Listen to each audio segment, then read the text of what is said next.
We're in downtown Houston, and I'll use Dusty Baker's words on how KC has played his Astros. They're punching us, and we're not punching them back. Well, last night, the Astros smacked them back with dominant pitching, and then they're going to finish up the season series right now. This is the MLB Game of the Week live on YouTube, presented by YouTube TV. We have the Kansas City Royals and Houston Astros for a Wednesday matinee at Minute Maid Park in Houston, Texas.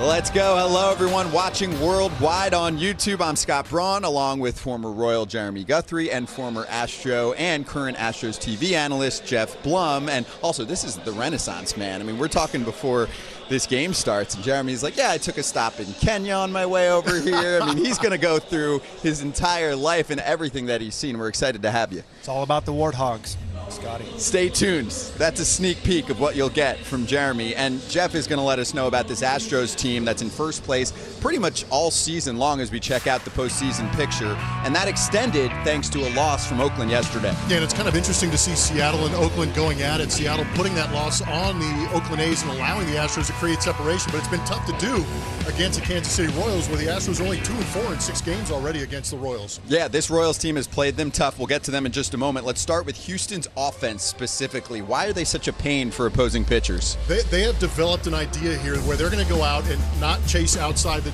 zone. When they do not chase outside the zone, it forces a lot of pitchers back inside the zone, and some of those pitches end up being mistakes. And what they do when those mistakes are out over the plate, they end up getting the barrel to it. But it's very impressive to watch them go out there close to a 270 average and almost matching it with runners in scoring position.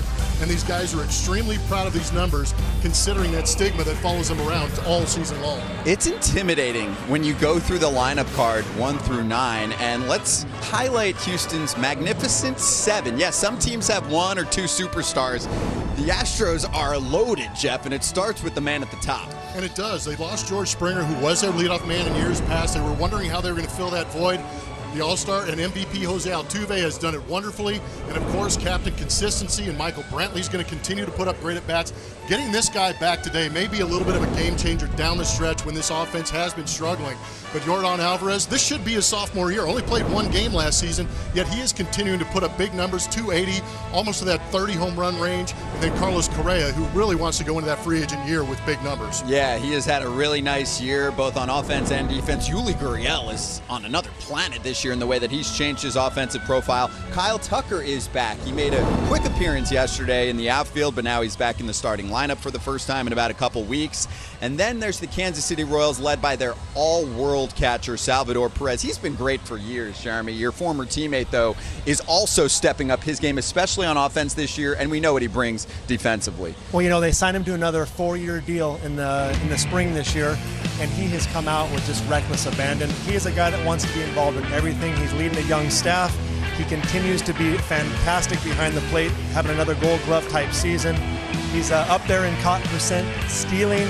He's thrown out 13 of 32 runners, the most in Major League Baseball, and he is just a force back there. He plays every day, he blocks everything, he gets beat up, and he keeps going. And he's doing it offensively this year with career highs in home runs, 33, 81 RBI. This guy has just retooled his swing, working with hitting coach Terry Bradshaw, and he is relentless. He's aggressive, he's right in the middle, and he does everything. He's the heart and soul. He's tough to pitch against. StatCast powered by Google Cloud. Okay, fastballs, he handles them like many others, but non-fastballs too. He's got 14 homers off non-fastballs this year, adding to his career high 33. And that's when he's been at his best. When he came up, he was known as a guy that could hit it to all fields.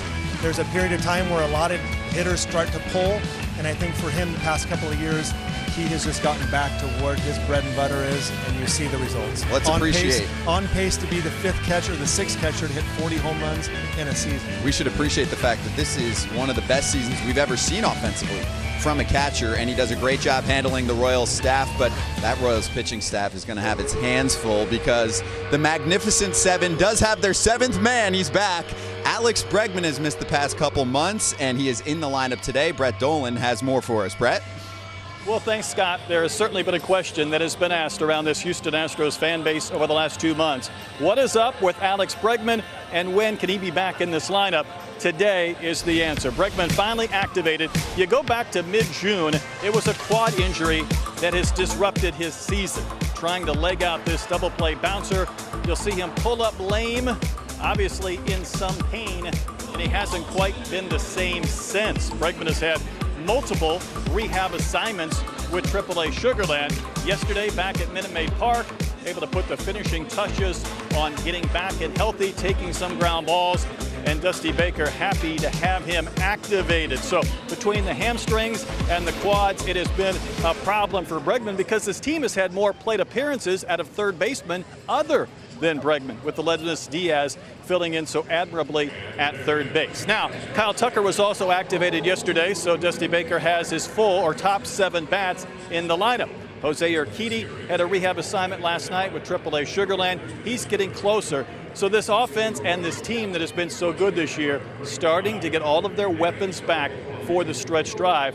Now, Dusty did say he's going to bat Bregman 6th rather than at the top of the lineup. He feels like if he has to take him out late in the game, maybe something pops up, he doesn't want to completely disrupt the top of the lineup. But again, this offense leading in so many categories will have their top 7 bats back with Kyle Tucker activated, Bregman back, so they'll make that push for the stretch drive, having all of their pieces at the avail of their manager. Scott?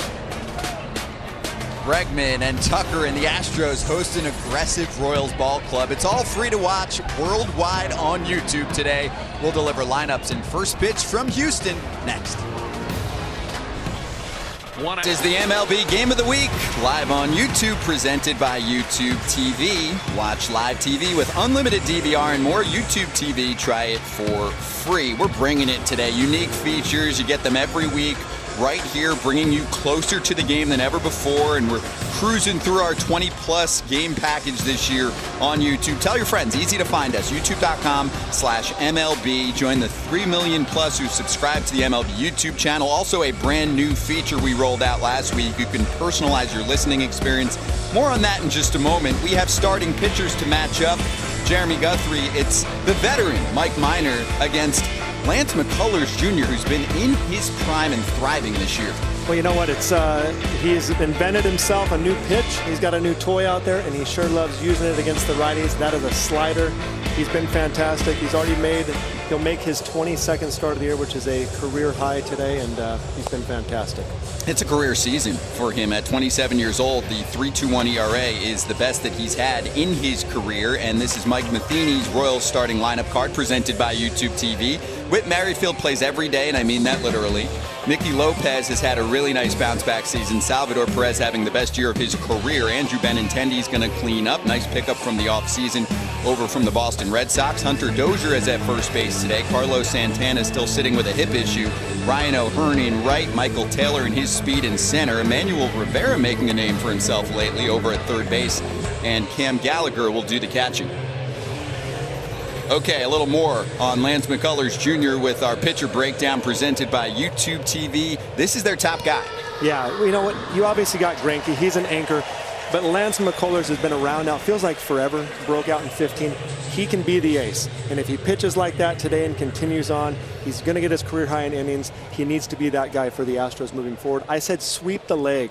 He's aggressive. He's like the Cobra Kai. He'll come in at you, and he's going to throw a sweeping slider to the righties, wipe you out. No mercy for McCullers today in spin. You're going to see a lot of breaking balls, curve balls to the lefties, sliders to the righties.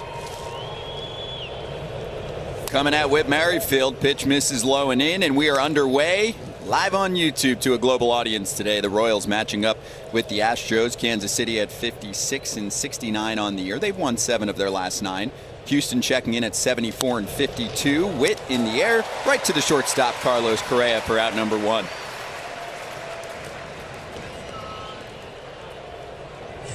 He's got a pretty good-looking defense behind him, too, all year. I think that's one of the more underrated components. You know what? That defense is so good that we've heard free agent pitchers talk about signing with the Houston Astros because of the defense behind them.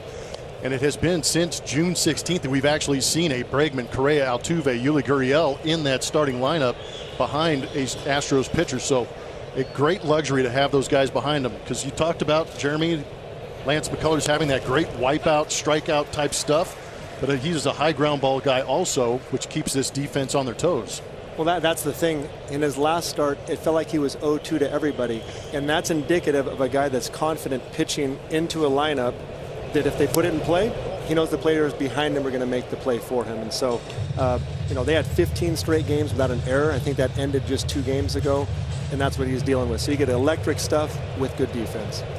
Yeah, the stats really back it up. Outs above average, which looks at the entire defense, has them #1 in baseball at the moment.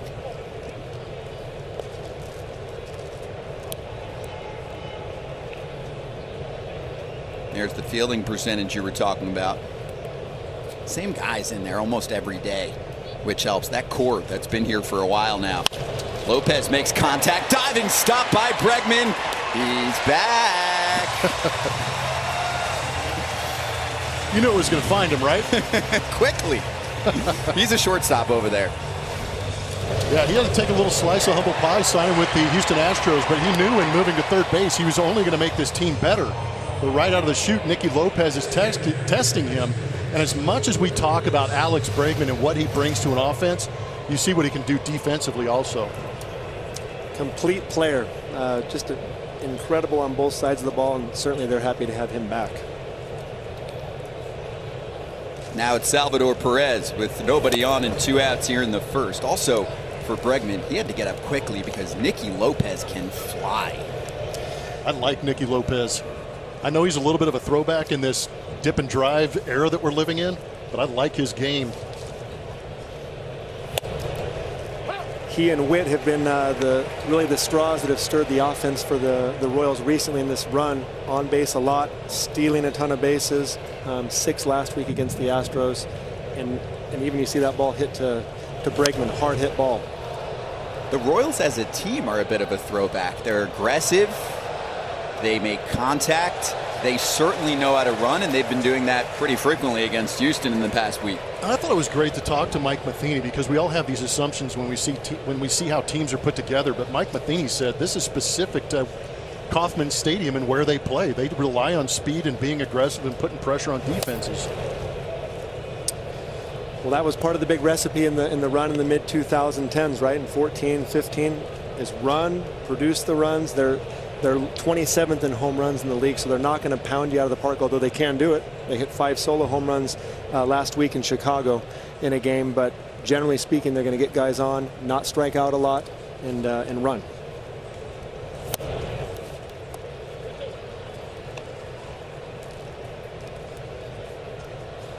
You're looking at one of the most aggressive hitters in baseball, and he's taking a few pitches now to ride up the count. It's a full boat here.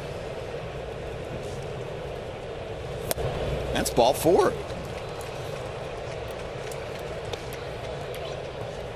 So far, a line out, a ground ball, and a walk, and then some odds courtesy of BetMGM, putting up the strikeout total at 6.5. Jeremy, you're the pitcher. You start. Is he going over or under? Well, it's a great challenge here, right? You got a team that makes a lot of contact against a guy that's got his career high in strikeouts, over a strikeout per inning, 144 already this year. I like the approach of the Royals. I take the under. Wow. Jeff, you going the other way? Oh, yeah. Of course I am.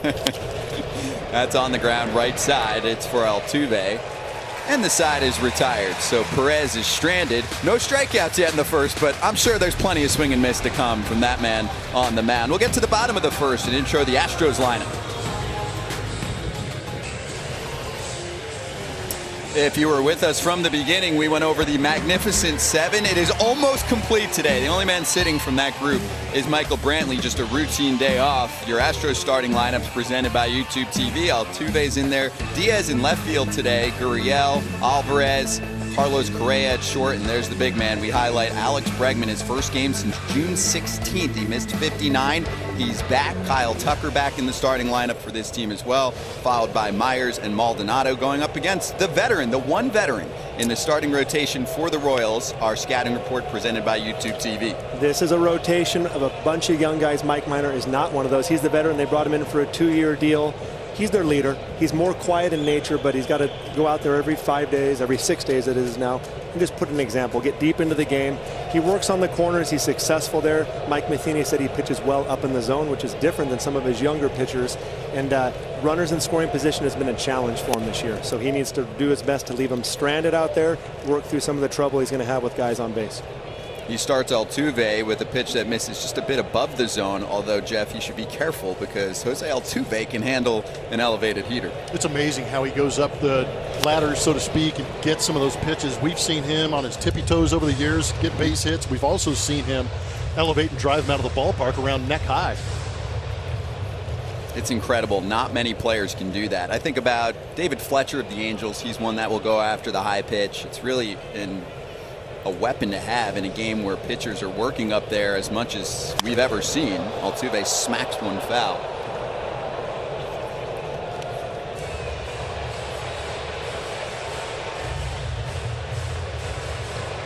He's got some work to do still. Leadoff home runs in Astros history. Two pretty good names in front of him. Yeah, very good names, and Altuve constantly adding his name to that franchise history book. But yeah, he's got a ways to go in that leadoff spot. Little flare and caught. Grabbed by Nicky Lopez in shallow left for the first out. And that's what Nicky Lopez does. Interesting, he came into the season as their second baseman. His job to lose. Injuries to Mondesi moved him to shortstop, and now he's in contention for a Gold Glove this year. Making plays like this every single day. That's a leg play, too. That's just getting a good jump, showing the footwork, getting good speed, and still able to stay with it. That was a great play. He's a Gold Glove candidate. You can see the outs above average this season, measuring his defense, a comprehensive stat. He's top 5 among infielders. We got two pretty good shortstops in this ball game today. Athletes all over the diamond on both sides. Here's one, Aledmys Diaz, who did some work filling in at third base for Bregman. Swings through the off-speed pitch from Miner, but Diaz has been on fire since the All-Star break, hitting .337. And that was after he went on the injured list with that broken hand after being hit in Toronto, where he was tearing the cover off the baseball.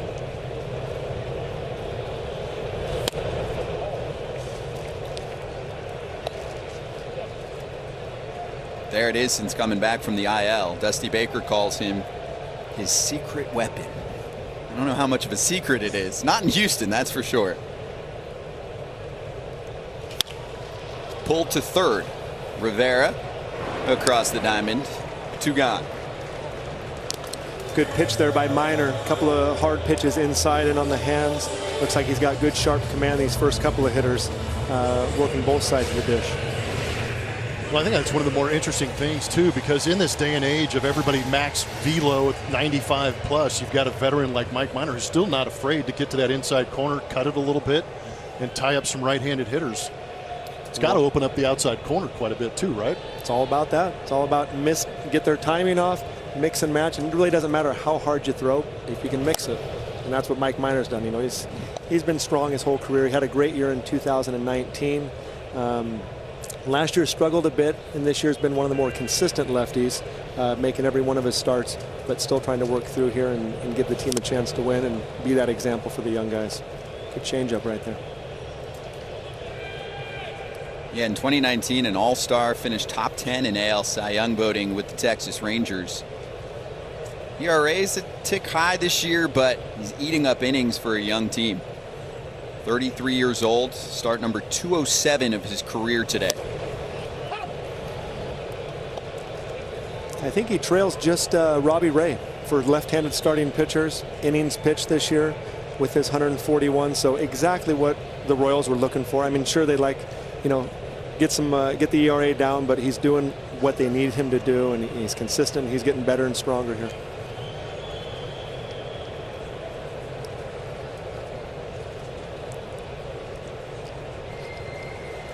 Yuli Gurriel has been unfazed with 2 strikes this season, and he stays alive. I think Yuli's one of the better right-handed hitters in the league just because he pulls his hands in so easily. Really leads with that knob. And I love his setup, too. It reminds me of Julio Franco, how he's kind of torqued in there with his back towards the pitcher. He's 10 for his last 20, having a huge homestand. And he whiffs. Little chase. Miner picks up the strikeout and sits down the side in order. We've completed one. No score from Houston, Texas on YouTube.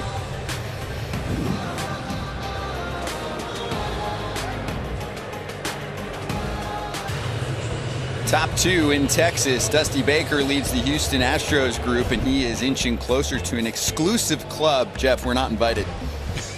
Few are. I was going to say, it's a very limited group. Goes back a long way. 2,800 wins is pretty amazing. You got to be able to be sustainable. Connie Mack at 37-76. But these are veteran guys. A lot of these managers that you do see on this list, I feel like when you get comments from players who have played for them, they have been players, managers, helping these guys out along the way with experience, not only playing, but also as managers. But that is exclusive group that Dusty is aiming for. 2,000 win club. He's getting there. 1966 on the ledger right now in his 24th season at the helm. Jeremy, we were not invited. It looks like a lot of fun in there. Playing pool, hanging out behind the bar. I was invited until I made my one start for Dusty, trying to get him one win closer. And he withdrew the invite after the 9th earned run that I allowed in the first inning. And yeah, we mentioned it to him when we said hello, right? we tried our best to ruin his day, but what a great guy to play for, you know. And some other MLB milestones that we're keeping an eye on. Miggy just hit his 500th. Now he's looking for 3,000 hits. Kimbrel close to 400 saves in his career, and he's having a career year. Really a big comeback season for Craig Kimbrel, and now a dangerous weapon on the American League side. I'm sure the Astros aren't thrilled if they have to see them in the postseason. Yeah, not with the White Sox. We know how that matchup went in 05. I hate to remind them of that, but Kimbrel definitely adds another element with Liam Hendricks out there in that bullpen and allows Tony La Russa, who's already on that 2,000 win list, to go out there and get more with the options he has. But it's amazing to me how fast Kimbrel's gotten to that, close to that 400 plateau. And I had the luxury of sitting in the seat right here watching Justin Verlander go out there and get his 3,000th K on his 300th strikeout in 2019. So these milestones really mean something to these guys. And I think they mean even more considering the way the game is being molded and shaped for starting pitchers and even closers. 2-2 from McCullers. Dozier through the vacated right side. He's got a base hit. Second base runner of the day for Kansas City. So we've set it all up milestone wise, and now we need help. Our first poll question of the day. It's right on your screen, your mobile device, your computer, wherever you're watching. Which potential career milestone are you most looking forward to? Dusty's 2,000th win, Miggy's 3,000th hit, Max Scherzer at 3,000 Ks, or Kimbrel 400 saves that he's chasing? You can vote now. Poll is open. We'll close it in about an inning or so. Get involved. Well, Blummer, what you say is, you know, you got these records that are over sustained careers. Yep. And things are changing so dramatically with using bullpens more, just all the way the game is played, the way it's evaluated. And so these records may become even more and more rare to accomplish. Yeah, that's why it felt really special to watch Justin Verlander go out there and get 3,000 strikeouts and 300 Ks in a single season, because he's still a part of that old school mentality where I'm going to give you 7 and you're going to have to drag me off the field. But I agree, and that's why I think that some of those pitching milestones, or even the 3,000 hits, you know, are those guys going to get those opportunities? Because major league careers are being shortened. I know because of analytics. Well, most guys don't play every day anymore. Yeah, it's the amount of opportunities these guys get.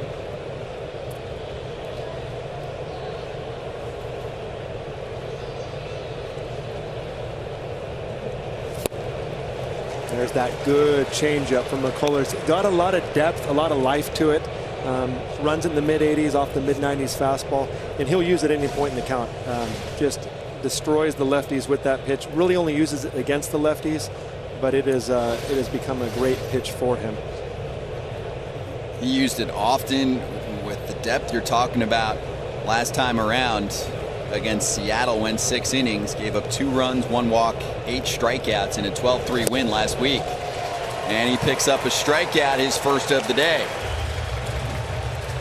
That 6.5's in real jeopardy if the change and the curveball are going to be that sharp for him all day. O'Hearn is trying to battle him right there with 2 strikes, and not much you can do with that one borne in on the hands. And that's what you were talking about with left-handed hitters. He will use that curveball a little more frequently in those 2-strike counts, but it's a nice weapon to have that change up early in the count to get that swing and miss to get ahead. He looks so comfortable with the changeup too. It looks like a pitch, like a fastball, where he can throw it any count, and it misses down most times. And so it is a weapon that lefties are going to have to think about all day long. Well, and you can speak to the importance of how good a changeup can be when you have a good fastball and you don't change that arm velocity. You don't change that release point, how deceptive that can be. The great equalizer is what they call it. I mean, yep. You can get a real sense for it when you play with your kids. When I throw my kids a changeup, they have no idea what's happening, but the bat flies out of their hand like, why did I let go of the bat? The pitch was in the middle. And it's because they start to swing, they realize there's no ball there, and things get all funky. And so it just, you're right, the deception on it, a changeup, I feel like is, if I was a young kid, what pitch would I want to develop? Fastball with arm strength as a young player, and a changeup. Because it's fun too. It's fun to make people look foolish on a pitch that's straight. A curveball, everyone, that's a big curveball. But a changeup, they're like, what just happened? Why did I miss that pitch? Michael A. Taylor fouls that one back. I didn't think about that. Big league pitchers going up against their kids. I was just saying, can we dig a little bit deeper on the psychology of this? I want more on that. But first, StatCast 3D, powered by Google Cloud. The arsenal for Lance McCullers Jr. He's got the full menu, and it's been working for him this year. There it is. Any pitch, any time, and it's really got the chance to make him that ace that they believe he can be. Got our YouTube creators hanging out in the live commentary section. Here's the 1-2 to Taylor. He rings him up. 2 down, and made the cut. Said the development of the slider has been huge for Lance too, adding to our conversation. Yeah, that's a pitch that suddenly has become maybe his best weapon. Oh, and that's what I want to ask Jeremy about, because we talked about how Lance McCullers has been on the stage now since 2015, and when he broke in, he was just fastball, curveball, and he was going to go out there and telegraph and tell everybody my best pitch is my curveball and still get guys out. Then that changeup comes into the mix. He messed around with the cutter a little bit, had the Tommy John, and when he came back, he was looking for a pitch to get right-handers out. And in this spring training in 2021, really developed that slider, and it's been deadly to right-handed hitters. But what is it like for a pitcher a couple of years into his career to develop that extra pitch and be that effective with it? Let's just say this: you can't go down to Nordstrom and pick up a good slider in the men's department. And so more people would do it, right? Absolutely, although they're pretty expensive, as you might imagine. So yeah, to develop a pitch on his own, no less. Yeah. Like, it is his motivation to go out there and develop the slider, and in such a short time become such a weapon. Right back to a great athlete on the mound as well. McCullers Jr. impressive second inning. After the Dozier base hit through the right side, strikeout, and Lance McCullers Jr. with the glove to finish off the Royals in the top of the second. Right here, right now, the MLB Game of the Week live on YouTube, presented by YouTube TV. Watch live TV with unlimited DVR and more. YouTube TV, try it for free. And also, fans watching the Game of the Week now have their choice of listening experience. So you're just going to click the gear icon in your player, choose audio tracks. You can select the primary broadcast, that's us, or take your pick of the home and away radio calls, or you could just switch back and forth, have fun with it. All audio is seamlessly integrated on your favorite devices, so you don't miss a minute of the action. Scott Braun, Jeremy Guthrie, Jeff Blum, and Brett Dolan joining us in just a moment. Mike Minor back to work in the second against Alvarez, Correa, and Bregman, making his way back to the starting lineup. First, it's Jordan, 6'5", 230-ish, big-time pop.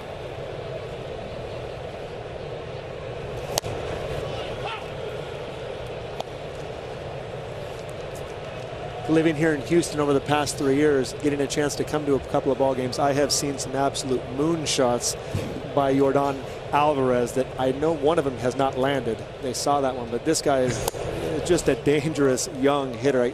Imagine if he continues to improve and as he gets more and more experience. And I completely agree with that. He is still learning the game and learning what pitchers are doing to him, yet he is in his sophomore season hitting .282 with the amount of pop that Jeremy's talking about. And he's hit upper tanks with ease here. And he put one up into that ultra club in right field beyond the right field pole that had to be in the air for about 35 seconds, it felt like. But he's truly special. And once he figures out how to inside out some of these tough pitches and go into the Crawford boxes here at Minute Maid Park, it could be scary. He's got leverage in the count. He'll take a pitch down the pipe. You know, we've talked a lot about McCullers' mix. The same thing for Minor. He throws 4 pitches for you. Breaking ball, slider, changeup, fastball, moves it around. And so he's going to have to use that same repertoire here and throughout. Alvarez is 3 for 9 with a homer and a double against Mike Minor.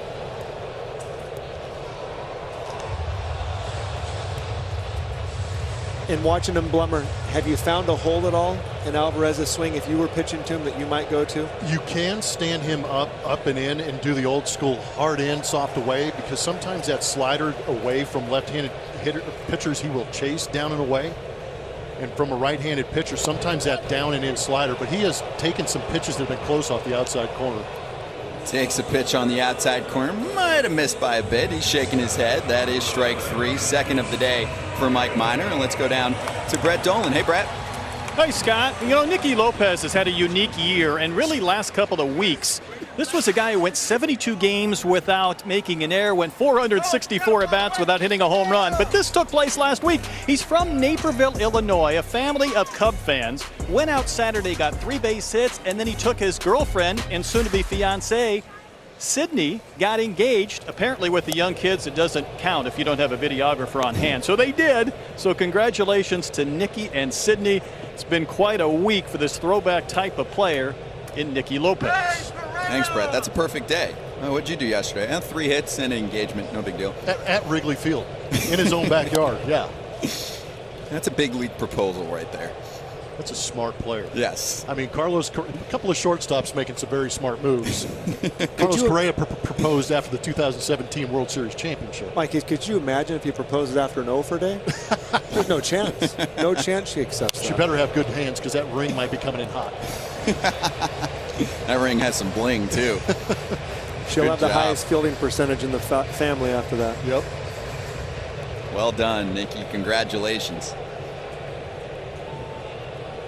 Bregman coming up after Correa.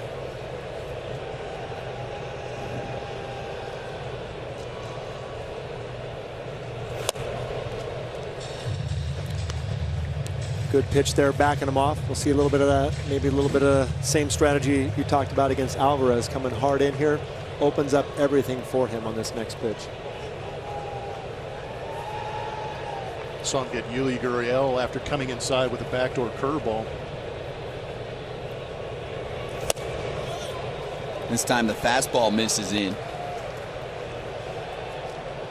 You know, going back to pitching to the kids, you show them 2 hard fastballs in like that, I get some bad swings from my 11-year-old. Right where you want them. Oh, Dash will take some terrible swings after 2 hard heaters in. Goes there again, off speed. And Carlos Correa works a walk. Nice support in the lineup today for Carlos with Alex Bregman hitting behind him. He's in the 6th hole for now. He's back.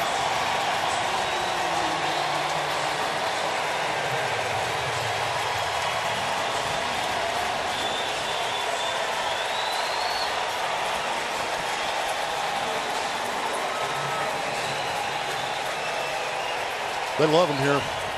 I was just going to ask, do you think they like Alex Bregman in Houston? Just a little bit. No. Quad, hamstring, some soft tissue injuries past couple years, really. He said it's been a physical and emotional roller coaster, but he feels better than he has in the past couple years and goes after the first pitch. Golfs one in foul ground. Rivera called off by Lopez. Little bump, and he's got it. Don't mess with the shortstop. And he just got engaged, too. Well, Alex tried to ambush that first pitch coming back off the injured list. I have nightmares about ambushes. 2009, A-Rod came off the DL. Oh, no way. After, you know, a little bit of the scandal, the challenges he had, I'm talking to Chad Moeller. I'm like, where do you want to start him? You know, I got the first game with him off the DL. He's like, let's go hard in. You know, he has bad speed. He won't be able to catch up. 98 on the black. It was straight, no movement. And it's in the left field stands right now in Camden Yards. And so, you know, you get ambushed, you're on both ends of it. I was on the other end of it. Yep. The old the IL ambush. So for Bregman, it's his first game since June 16th. Kyle Tucker was activated yesterday. He appeared in the last half inning in right field, but hasn't been in the starting lineup since August 13th. He was on the COVID IL. He tested positive. He said on the trip in Anaheim. Just mild symptoms. And he's back in there, so the lineup really starting to get itself intact for the stretch run for a first-place ball club in the AL West.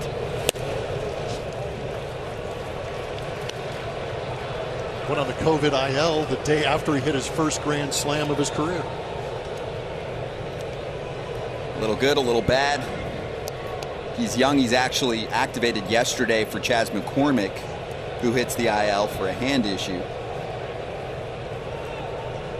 I would say a unique stance. Unique swing all the way around.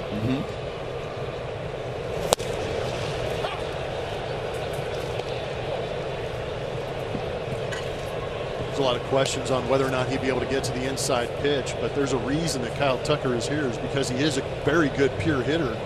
And even though that swing is unique, he's been able to make it work for him. But you could probably speak to this too, Jeremy. When you see that arm bar, that lead arm kind of bar out a little bit, it kind of gives you the idea or the impression that you can beat him inside.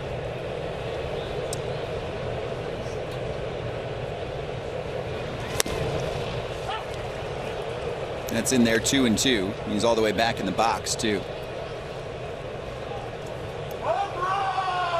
Does he remind you of anyone? I know I've been told that he reminds a lot of people of. Who? Ted Williams was the moniker that everybody gave him when he was coming up through the big leagues. Very similar swing and a very similar in stature also. Kind of thin frame, but yet provides a lot of power. Makes contact into left center. Taylor running over. He'll stop Camp and record the out to end the inning.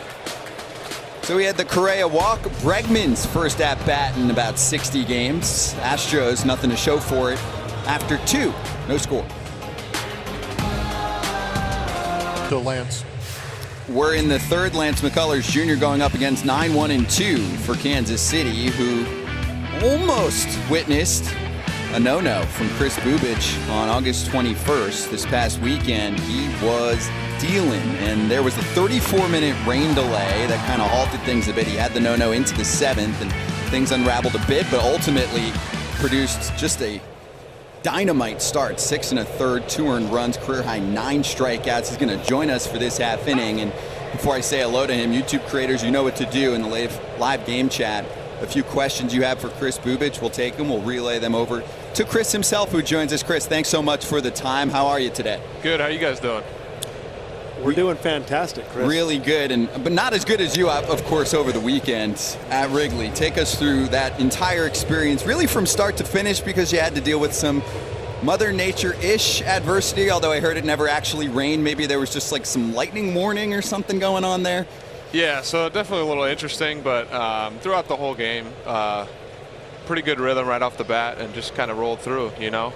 Once you're in it, as a pitcher, you're in a good rhythm like that, you know, you don't really think too much about anything. You're just focusing on executing each pitch, and the results kind of take care of themselves. And then, yeah, at the end of the 6th inning, the sky got really dark, started to get really windy, and I noticed that there was some kind of rain in the forecast, and the ground crew was getting prepped to cover the field, and they put up the notification, I think, on the scoreboard that there was lightning in the area. So they were going to halt it for that. But yeah, you're right. There was never actually any rain. It was more about the lightning, I think, more than anything else. But it is what it is, and that's baseball, and that's Mother Nature. So things we can't control sometimes. Pretty amazing that you had the opportunity to do that in Wrigley Field. At what point during that game did you realize it, and was it a little more special doing it in a place like Wrigley Field? Yeah, for sure. Honestly, my goal as a pitcher, I mean, I don't want to give up anything anytime I go out. So I honestly, I know from the first inning that, you know, nothing's happened in the hit column yet. But as you go on, you know, I really wasn't focused on that. And then, you know, you get that little bit of delay, and then you kind of start to think about it maybe a little bit. But yeah, especially that was my first time at Wrigley too, as a fan or a player or anything. So getting to do it at a place like that, as historic as Wrigley is, just was an incredible experience. Hey, Chris, this is Jeremy Guthrie here, former Stanford alumni with you. Yes, sir. How Good you to doing? have you on. Yeah. Go Bears. Go Bears. Here we go. Here we go. Hey, you can have the axe, okay? You get the axe. You play for the axe in football. You can have the axe. We'll keep the World Series runs going. Exactly. You know, not too often a player gets to take a no-hitter that deep into the game, and you're early in your career. Yeah, I haven't. This is really my first first full crack at a big league season. Last year I was up, but obviously with the shortened year, didn't really get the full experience. But this year, kind of going through the ups and downs of a normal full season. I've gone through my bumps this year, but I've been fortunate enough to make some adjustments and be able to hold my own and pitch for a pitch as well as I can. But to be able to to have a start like I just had, everything's kind of clicking, and it was kind of ironic because of the start before that was probably my worst start of my career. Didn't make out of the second inning, and got hit around pretty good. But just be able to bounce back like that is something I pride myself on, and that's how it's going to be sometimes in this game. Sometimes you just don't have your best stuff, and you just got to grind through it and find your way through your starts and through your outings. Well, I appreciate what you say there. You're coming off your worst start of your young career, and that shows such great resiliency to come out and have that type of game. And really, everything for you was working. The breaking ball, the changeup was just dialed in. The fastball even had a little extra oomph, maybe a little bit of something from that previous start. For you, what do you consider your strengths as a pitcher when it comes to those individual pitches? Yeah, you mentioned the changeup. That's probably my bread and butter. Whit Merrifield is toast at third. Nice throw from Martin Maldonado. I mean, this team can really run.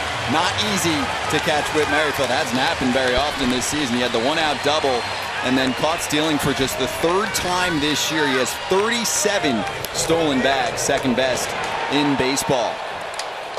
Yeah, he can steal bags pretty easily. But you mentioned, the bread and butter has always been my changeup. I've been hurt on a little bit this year, leaving too many in, kind of elevated middle of the zone. But when it's working, it's working. And then being able to add the curveball to the mix, as good as it's been, especially recently. And then moving the fastball around. I'm not going to, blow anybody away with velo or anything like that. But just moving around the fastball. Obviously, having a good changeup helps that fastball play up a little bit. But that's really my game, mixing and matching, using the changeup. Especially, I've faced a lot of right-handed hitters, and when I'm going through lineups, there are a lot of righties in there. Well, we didn't have much time for you, Chris. Yeah, here, I'll sneak one in real quick before we hit the break from Sports Gaming Universe. Pitcher, player you looked up to most growing up, just the name. Clayton Kershaw. Nice. I love it. Well, quick inning there. Chris, we really enjoyed the combo. Let's do it again soon, okay? Thanks for the time. Appreciate it, guys. Thank you. Thanks, Chris. Royals starter Chris Bubich with us as the Royals eventually had Merrifield out at third. No score here, mid-3.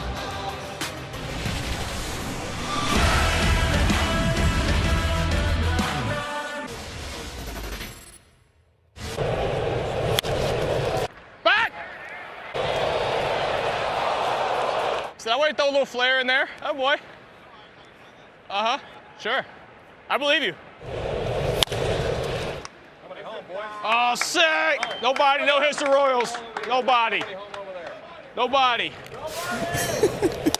Tell him, Whit, he's mic'd up all day, and the hit YouTube show Play Loud will have even more of that beautiful content, and we'll have much more for you from Two-Hit Whit, the two-time All-Star, the second baseman. He plays every day for Kansas City, and he's our man with the microphone today on YouTube. Mike Minor here in the home third against Meyers, Maldonado, and Altuve due up for Houston. I really love how we mic up the players each week. Yes. You just get a little flavor, and it's unique from each player. But the conversations that Whit Merrifield has, I mean, he's got jokes. Oh, he's good. Plays hard out there all the time. Obviously has a good feel for the personalities of the guys around him. On Nicky Lopez saying, oh, you're adding the flair to it, when it's pretty max effort type catch, but he's messing with him a little bit. For our YouTube viewers, ideally what you're looking for is a guy that forgets he's mic'd up. Oh, that's when it gets really good. And like the guys around him forget that he's mic'd up. Yes. That's what you really want. Kind of like a broadcaster forgets he's mic'd up. We're live. That's for O'Hearn. Meyers is retired. Maldonado coming up. Our first poll is complete. The potential career milestone you're most looking forward to. Miggy, who's really the man of the moment, just hit his 500th home run. Now he's chasing 3,000 hits, and he eats up most of this poll. 47% say we're looking for Miggy. I think it's a good one to look for. 3,000 hits is a unique threshold to get to, and then to do it with the power that he's already matched with 500 home runs. pretty incredible stuff. One of the best right-handed hitters of all time, and probably one of the better dudes to talk to on the field. I mean, he's a great conversation and friendly as heck. One of the questions I always get, who did you fear the most? Who did you have good success against? And Miggy doesn't fall into either of those. I didn't fear him. I didn't have great success either. But one of the most fun guys to pitch against. You know, he's one of those guys, he's complimenting you on your pitches. When you throw a good pitch in the dirt, he'll look at you and hey, nice pitch. and he took it and you're like, nice take. And, you know, someone reached out to me the other day and said, did you give up any home runs to Miggy? And of course, I and every other pitcher that's ever faced him pretty much has. That's a long list. But one of my greatest memories was him in Kansas City in 12. He secured the Triple Crown. And as he came off the field, our fans, you know, great fans in Kansas City, gave him a standing ovation, and it gave me chills. Like, you know, we were on the top step clapping for him, and so yeah, the 500 is big, and to see the fans here voting for 3,000, it is fun to applaud Miggy. He's fun to root for. Yes, very easy to root for. Yep. Props to the fans north of the border too in Canada. Same thing for Miggy. I mean, really did an excellent job with the ovation for him, the appreciation of what he's done for this game. Maldonado smashes one for the Crawford boxes and beyond. Houston's on the board first, thanks to Maldy, his 10th of the season. Well, he got his fastball ahead in the count, middle, and didn't miss it. He's probably feeling pretty good after cutting down Whit Merrifield at third base, and all of a sudden he's back at the plate. And he does get that pitch to drive. 10th home run on the season for Martin Maldonado. How many times do you see it? Guy throws out a tough base runner at third and hits a home run to the Crawford box. Yep. Great play on the field, feeling good at the plate. Let it fly. He's 5 for 13 in his career against Mike Minor.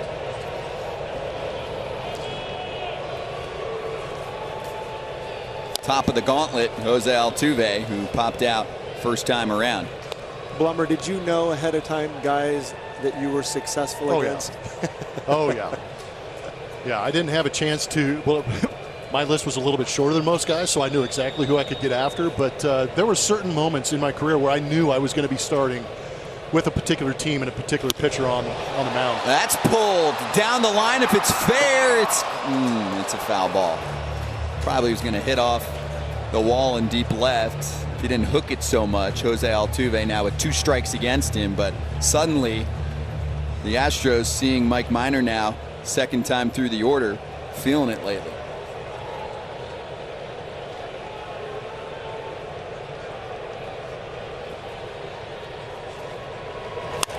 This one's pulled on the ground for Rivera.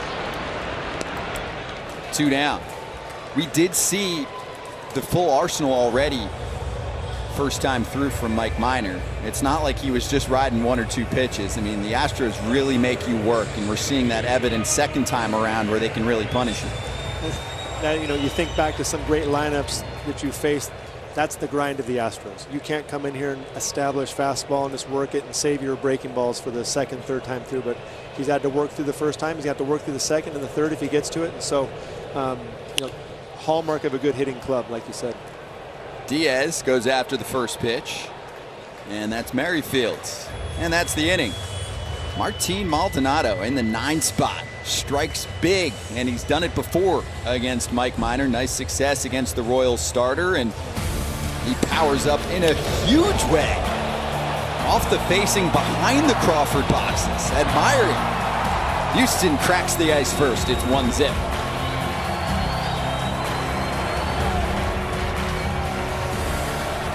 We're into the 4th, and we're checking out some unique components of ballparks across the country, like the train here in Houston. It was just on a ride after Martin Maldonado went long. That's really cool. Have you ever been in the pool in Arizona, either of you? You have, Jeremy? I have. Oh, yes. I shagged from the swimming pool out in Arizona, and I caught a fly ball from the swimming pool. That's epic. Yep, right in the middle of batting practice. The right fielder looks back. I forget who it was. It was like, is that Jay Guts out in the swimming pool? Roof was open. It was a perfect storm. Drink it in. Yeah. Jeff, have you been on the train out there? I have not been on the train. Our sideline girl, Julia Morales, has been up there, and she was up there for, I think, 2 home runs. So she got to ring the bell and do the whole home run enjoyment process with the train. I have not, but I have been on Bernie Brewer's slide. And didn't like it one bit. I'm not a heights guy, but getting up to that thing, and the platform it's on is a graded floor, so you can see through the bottom. Yeah, I'm not doing that again. I'd stick to the Coca-Cola bottle at Oracle out Yeah, in that San sounds a Francisco. lot better. That one's slide's more doable. friendly. Yes. Because I too have been on the Bernie Brewer side, and the fact that he just swings on it and launches down. Yeah. You know, you were probably crawling like myself, just like inching. I was hugging on the rail the entire way. Everybody was laughing at me. Salvador Perez unloads on that pitch from Lance McCullers Jr. Almost the same spot as Maldonado. He goes big. Both catchers on either side with home runs, 1 apiece. That's number 34 on the season for Salvi. He muscles up. Well, we've talked about it in the pregame. He is on pace to become just the 6th catcher to hit 40 home runs in this history game. I mean, consider that for a second. And just crushed it. Laid right into it. Got his pitch, didn't miss it. You know what I think is most impressive about Salvador Perez is we see that fastball up out over the plate that he gets to is the fact that he's doing it at Kauffman Stadium. That is not a hitter-friendly ballpark. You really have to drive the baseball to get it out of there. And we saw the spray chart in the open. He's not just doing it to the pull side. He's doing it to center. He's doing it to right. Just a remarkable hitter in what he's been able to do and adjust, like you said, his swing to this modern-day game where everybody's pumping 95 miles an hour. You're so correct on that. To do it in that ballpark, it was a luxury for me as a pitcher to be there for as many starts as I got to make in Kauffman. But he's doing it to all parts. And in talking with him yesterday, I got a chance to see him. He talked about just the way he's worked with the hitting coaches, and he's tireless. You have to understand, he works every single day in the winter. When he had Tommy John surgery in 2019, you better believe he was working on everything. And he comes back, and to see him hitting like he has the past 2 years, it doesn't surprise me. Altuve plays a nice hop there from Benintendi and puts him away. 1 down in the 4th. We saw Salvi already with the instant dig me video look. He was checking out the tablet to see how far it went. Give us, Blumber, what was our StatCast numbers on that thing? What was our angle and our exit velo? The exit velo was 101.9. The distance was 379. So Martin Maldonado actually beat him. He hit his 394. Counts the same, obviously. But if we're really breaking things down. Well, he'll be in the weight room an extra 10 minutes tomorrow if he hears the broadcast. Would you be surprised if I said we would only get out of 28 of 30 ballparks? Really? Yeah. It's always a fun one, too. It would not have gotten out of Globe Life Field or PNC Park. New Texas Rangers Stadium up north, Globe Life Field. They do say, I heard a broadcast not too long ago, and they said the most spacious left field is out in PNC in Pittsburgh. Yeah. You haven't had a chance to play there? I did play there. Okay. Because it is pretty. But I hit that my left center field gap. I hit massive. my double that game to right field. Oh, smart hitting. You know what you're doing. Or did you just get beat? I closed my eyes and swung, and there was a noise. And then I looked at right field, and he took 2 steps in, slipped, and went over his head for my 2nd career hit. Beautiful. Double. So beautiful. Not much of a hitter. Helps your OPS, huh?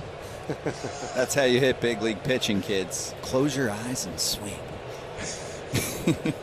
Let's get back to pitching to kids. That's right.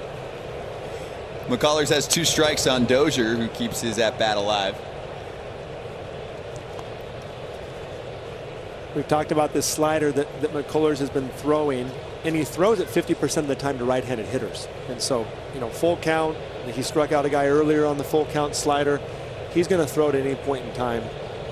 But it's just a sweeper, and it just disappears for the right-handed hitter a lot of times.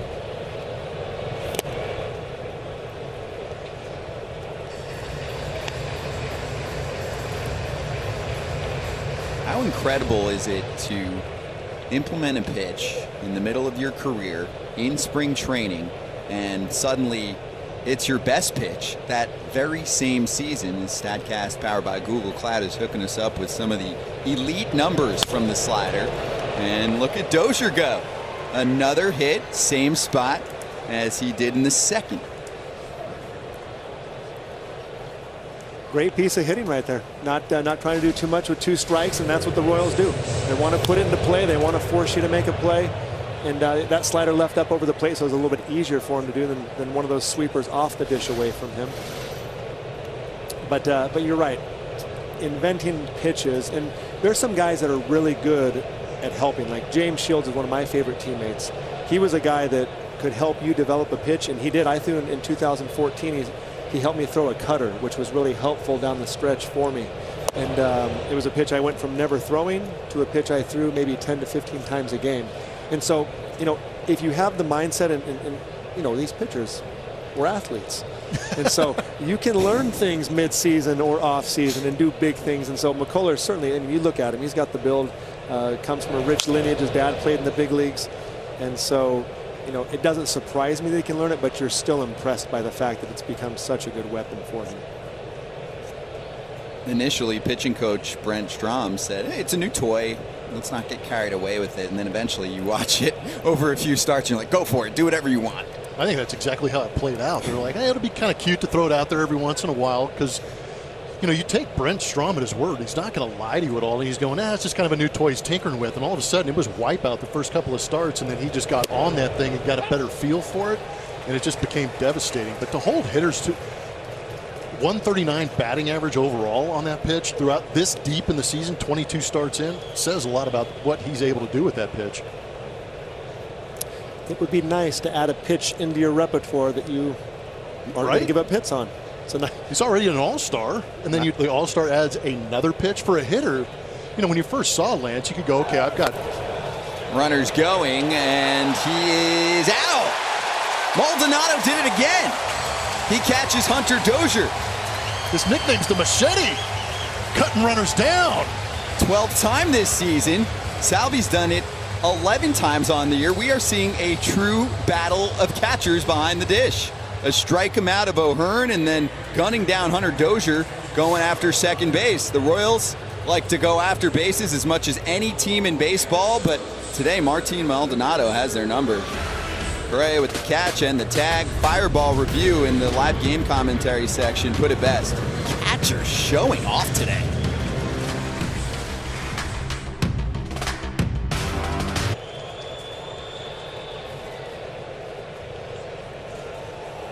One per side, bottom 4 in Houston, Texas. Michael A. Taylor and the Kansas City Royals back on defense. Mike Minor on the mound, and Yuli Gurriel, Yordan Alvarez, and Carlos Correa due up here in the home fourth.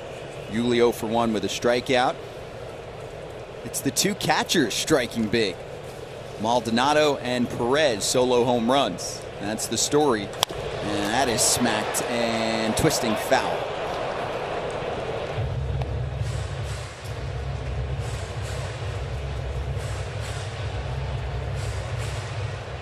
Also the arms so far today from the catchers. Unbelievable, right? Really nice. Power arms, accurate arms behind the plate.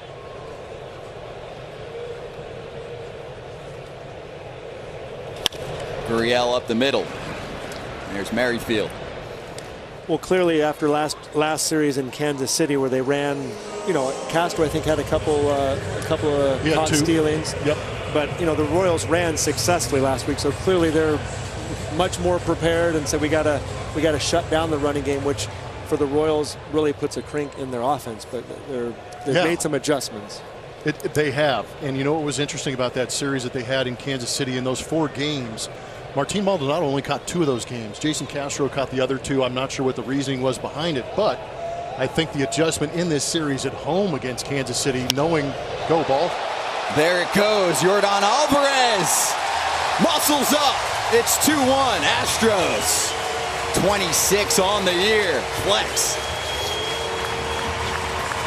That's the scary part of Yordan Alvarez in this ballpark. Even though it looked like he fought that pitch off, it still jumped off the bat at 107.3 miles an hour. So that was pretty much a laser beam out to left. But if this young man can figure out going to left field in this ballpark, it is frightening. Well, you start doing things like that, and you start thinking about people like Big Papi, who could take any pitch he wanted to left field at Fenway, but you tried to bust him hard in. I think that's a great comp. It's a great comp. So, early in his career, but if he can continue to learn to do that and trust in left field here at Minute Maid, you're right. the amount of damage he'll be able to do.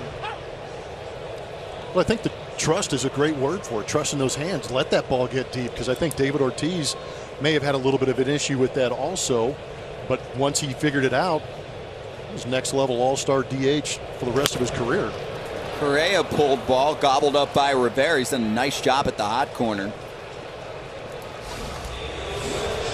When left on left, you've got to keep that front shoulder closed. And Yordan Alvarez actually has better numbers as far as batting average is concerned against left-handed pitching this season. But a lot of it is because he keeps that front side closed for so long and his head stays so still.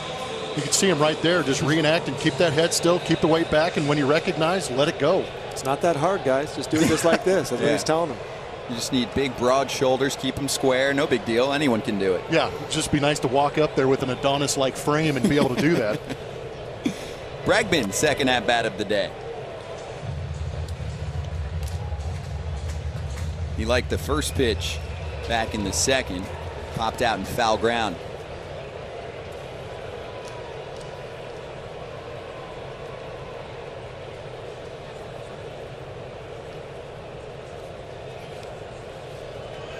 Not sure how our YouTubers are on listening in on this game, but I'm a big shoe fan. Oh. And I'm noticing something right now with Bregman. Did he switch shoe companies? Because I'm seeing black, and he always wore white. And he's had the Adidas. I'm not sure. Yeah, look, he's got Nikes on right there, the old Hirachis, and all black. Those things look like Old Faithful. Well, those look like Bagwell. They got those out of Bagwell's locker back in the day. Yeah. Which tells me he's probably switching to Nike, and they haven't made him a beautiful custom one yet. And so maybe he's waiting. Just a matter of time. But that's interesting because I always pay attention to sneakers. So well, this day and age too, in the game, there's so much personality. These guys are able to go out there and have different shoe colors, as opposed to when we were playing. Well, yeah, back in our day. You could have been wearing pink shoes and the whole thing. Man. Bregman, hard contact, right center field, and he's in business. It's a base hit with 2 outs in the fourth. It's got to feel good for Alex getting back on the board. It's got to be the shoes. Got to be the shoes. Wow. And one of my favorite was to make customs. There's custom cleats. There's guys that paint them up. All different guys around the country that will paint them. My favorite though was to send them to get a spike put on a shoe. I've done that a couple times. Did you do it as well? Well, I was playing in Montreal, and wearing a normal spike on the quote-unquote turf they had up there was miserable. Okay. So I would send in a couple of pair of basketball shoes with my spikes, and they'd attach them to the tennis shoe. How did you find a guy to do that? Because it took me a couple years to figure that out. There was just somebody internally in our equipment room who knew of a guy that knew of a guy, and playing on the surface we were at, more guys were doing it, so the information was a little more available. Yeah. No, it's so fun because then it's a lot easier to customize a shoe and put a cleat on it than it is to customize a cleat, which is what all players want. You always want your player edition, and there are just so few of them. Yep. And so that's why I see the black shoe. It makes me think he's probably waiting for his player edition, and so he's wearing a. I'll be curious to ask him because he has earlier in the year he had a white shoe. A little more flash to it, but these seem like a little bit of a throwback. The alternative is we just hit him with the bus. He's still an Adidas athlete, and he's wearing the Nike shoe, and he's going to come everything out. And he's going to come after us. So that's the alternative. High risk, high reward today on the broadcast. Yes. That misses wide to Tucker, a ball and a strike. I'm sure his agent is trying to get one of our numbers right now I was to going to text say, us I'm not looking at my all phone of the right juicy now. details. My Nike reps patting me on the back. The Adidas reps are trying to. What'd you wear, Blumley? Everything. Anybody who was giving, I was taking. I wasn't able to make the choice. Oh, heavens. I knew guys that would do that, would black everything out.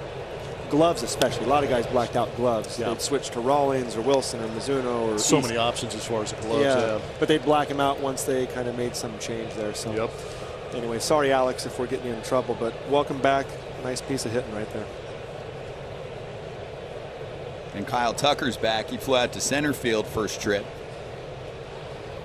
I mean, Dusty said about Bregman, I just don't know what he's going to look like. We haven't seen him in a couple months. Well, he looks pretty good. Looks like he's back. Miners 2-1. It's 2-2. Well, if the baseball gods are watching this game, there's going to be a ball in the gap right here. And you're going to have to see him run first to third, first to home, see if he can test that thing. But those are always going to be the questions. How well does he go first to third? Can he score from first? And then it's going to be when he wakes up tomorrow, how does he feel tomorrow? All great questions. A question he's been asking on social media is, do you like your salsa spicy as well, or do you like it hot or more mild? What is this salsa called? Breggy Bomb salsa. Breggy Bomb salsa. Yeah, he got together with a restaurant from his hometown in New Mexico, had their version of salsa, approached him and said, hey, I want to put my name and my label on this thing. What kind of an adjustment can we make? I think it's tequila infused, if I'm remembering correctly. And they helped him market it and get it out there. Don't act like you didn't host a party this past weekend. I did not. Breggy's but I Bomb sauce. have enjoyed Breggy Bomb salsa. It's quite nice. Tequila and lime. There you go. He's moving, and he'll head back to first. That one's fouled off by Tucker. Jeremy Guthrie is not just your analyst today, he is also your marketing specialist.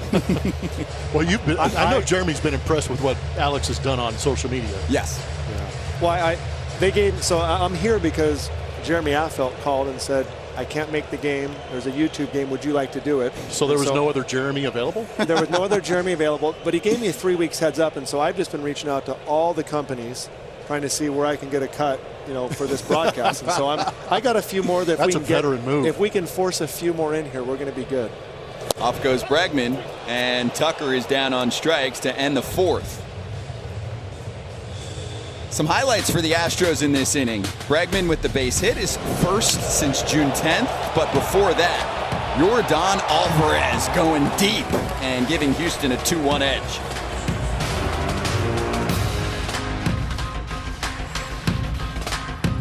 In there today, our creator spotlight shines on Sports Gaming Universe, and you can see he specializes in sports video game simulations. I watched a few this past week. A game's going on, he'll tell you how it looks simulated. MLB, NFL, NBA, NHL. So we say hello to him. First pitch swinging, it's Michael A. Taylor, and he bounces out. One down quickly in the fifth. Let's check in with Brett Dolan. Hey, Brett.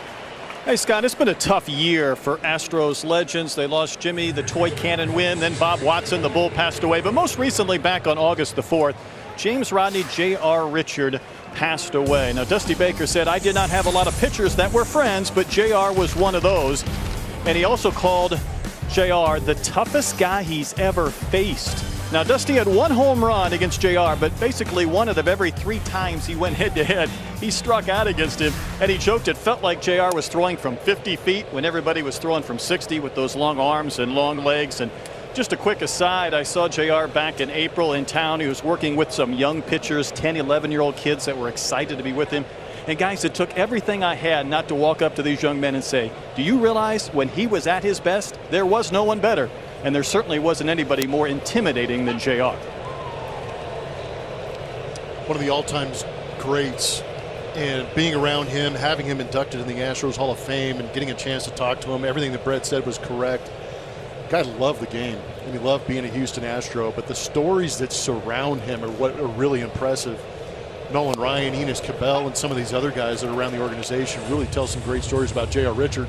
And then every once in a while we show some video and we watch guys like Reggie Jackson swing themselves into the ground trying to connect with some of the stuff that J.R. had. It was really remarkable.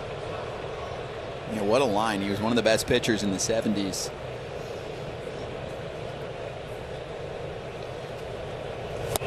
Lance McCullers Jr. picks up another K. It's his 5th of the day. Lance has people spinning into the ground right now. He does. You can make a case. He is one of the best pitchers in the past half decade. Maybe that doesn't get as much attention because of the innings pitched workload. He did miss some time with Tommy John surgery after 2018. He was out all of 2019, but the ERA has been south of 4 in 5 of his first 6 seasons in the bigs. The moment I first remember is that great series the Royals played against Houston, the ALDS in 2015, and he pitched Game 4 and he pitched masterfully as they took a 7-3 lead into the 8th. But he was so sharp, and to do it in that moment, trying to advance to the LCS, as a rookie, you could tell he had some swag to him, he had confidence, yes. and he had the tools to back it up.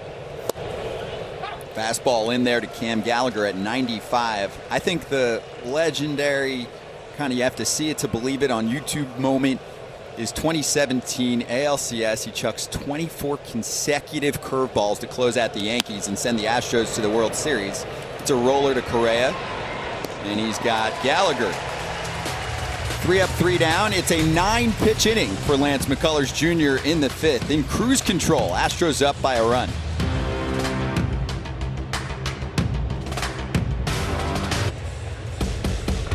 Listen to MLB's podcast to hear the latest analysis from insiders across the league and exclusive in-depth interviews with baseball's biggest stars. Subscribe now at MLB.com/podcasts. The MLB Ballpark app will complete your next visit to the ballpark. Buy and manage game tickets, redeem offers, access exclusive content, and much more. Download the Ballpark app today. We are in Houston, Texas this week on YouTube. MLB's YouTube channel, easy to find us. Free all day long. Royals, Astros, anywhere you're watching. Houston 2, Kansas City 1. All homers so far today, solo shots. Mike Minor matching up with Lance McCullers Jr. Minor back on for the home 5th, and it begins with Jake Meyers. Here's a rookie who was not highly touted, 13th round selection in 2017. And this year he was not a top 30 prospect in the organization according to MLB Pipeline, and he said, I'll show them. Look at him go so far. In his first month in the bigs, he's been great. He has been great, and he actually swung himself onto this big league roster by doing so well in Sugarland. He picks up another knock. Leadoff man aboard for Houston. It took work too, Jeff. I was listening to Julian Morales on the Astros TV broadcast the other day say, worked on strength, added 10, 15 pounds of muscle, timing, exit velo, getting the ball in the air more, because he's a guy who knows how to make contact. And it's all coming together for him right now. Timing couldn't have been better for him either. You know, the reason he's here is he basically forced the trade of their everyday center fielder, Miles Straw, going to Cleveland, where they picked up Philip Maton and put him in the bullpen. But with Chas McCormick going on the injured list with the hand injury, is allowing this young guy to have the opportunity to go out in center field and prove his worth, and he's done a very good job, like you're saying, Scott, not just with the batting average, but he's actually put up some pretty good production numbers. I like the swing, short, compact. I agree. Nice and quiet, but there's plenty of thump behind it. 25 years old, he's on for Maldonado, who homered in the 3rd.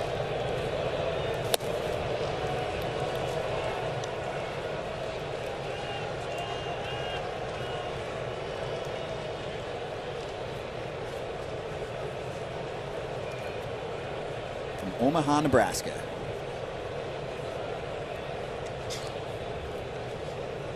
The College World Series city.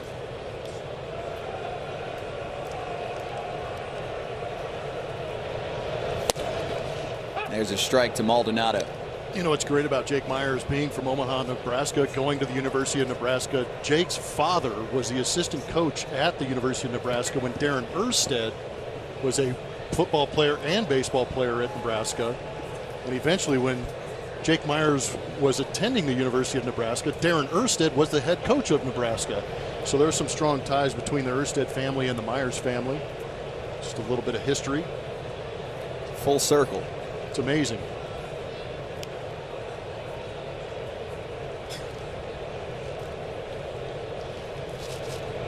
Maldonado in the air, got under this one. Benintendi racing in to make the catch. Let's finish up our second poll. Let's see how everyone did. I'm curious on this one. I wonder which one won. We're looking for what you think stands out at some of the best ballparks in the country. Astros fans showing up big, Jeff. That's what I like to see. A lot of Astro fans watching this game. There's some good ones around the league, but the Astros home run train pulling out to a big lead. I think if he would have specified blue water fountain in Kansas City, it might have got more votes. Hey, Brett, what else do you have for us on Jake Meyers, who's on first? Well, I had a chance to ask Jake today about playing for Darren Erstad. And Blummer, does it come as any surprise to you that Jake said Darren was by far the most intense person he's ever been around? That does not shock me one bit. Darren Erstad, I was here in Houston with Darren Erstad, and it was towards the end of his career. And Erstad, myself, Mark Loretta, and Brad Osmus, we were the utility guys. We were the bench guys. And we're getting ready, game one. And Darren Erstad tears a shoelace, tying his shoelaces. He's not in the starting lineup. And it's just, son of a... And he snaps. And I'm going, I look up and I'm like, are you okay, Darren? What's wrong, man? He's like, my shoelace broke. I'm like, why are you breaking your shoelace tying up for a game that we're probably not going to be in a game until the 5th or 6th? He just turns beet red, doesn't say a word, gets another pair of shoelaces, and I proceed to watch him lace up his shoes. Veins were popping out of his head. He was in full flex mode as he cinched down each and every lace before he got to the knot. It was unbelievable, but he was a great teammate. Loved him. 1-2 to Altuve. So did he have a bad memory? Maybe his shoe fell off when he was a kid? That's what I was wondering, yeah. So he's got to tighten him extra? I wasn't about to peel that scab off. I was going to let him deal with that by himself. Blummer, keep in mind, he said once his wife and him did not talk for 3 days over gimme punts on the golf course. Oh, wow. There you go. 3 days, no conversation over an argument on whether or not they could take that putt or not. I've seen Darren putt. I could see why he wanted the gimme.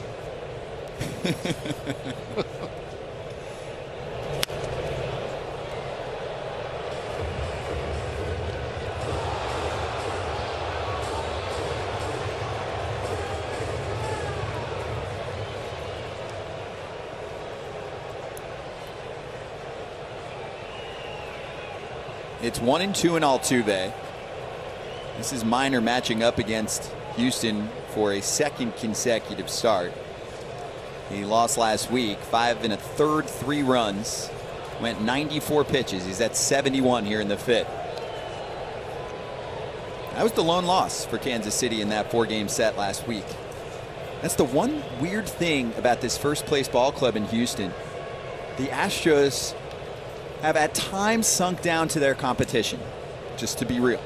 And we've seen that evident, especially when facing the American League Central this season. They played much better against the top of the division versus the bottom. And that is a foul ball.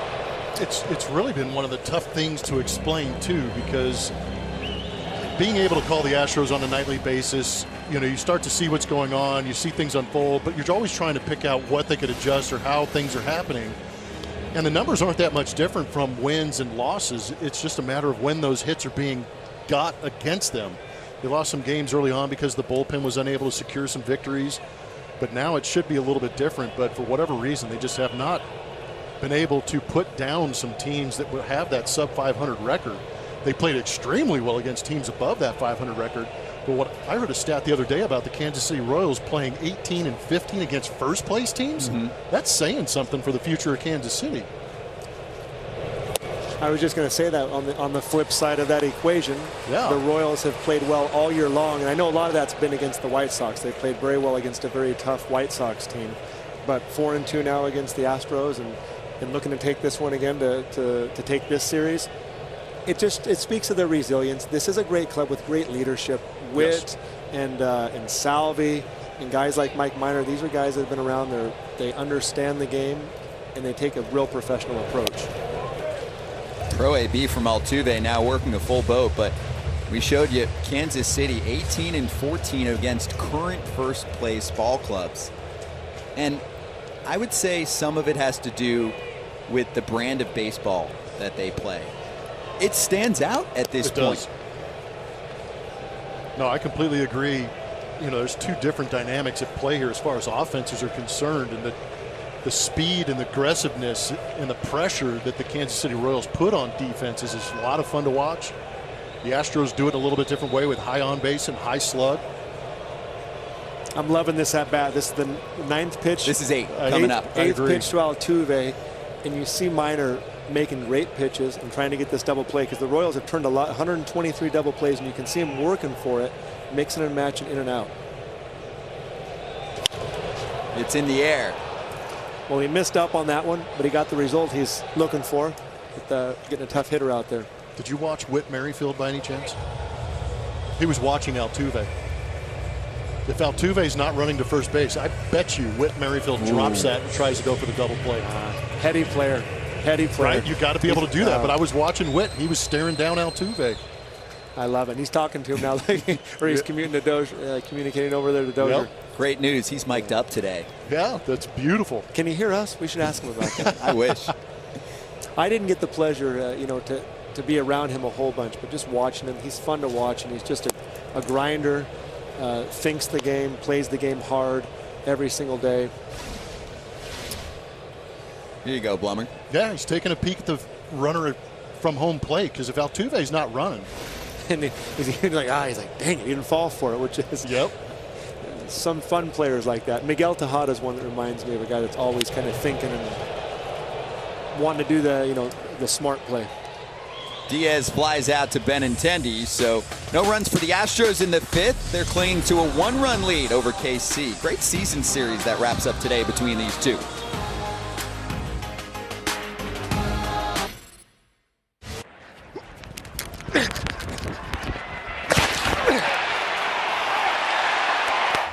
I really didn't get the best jump, but I said I didn't get the best jump there, but I've gotten worse jumps. I should have gone first one, but I thought he might inside move. Yeah, true.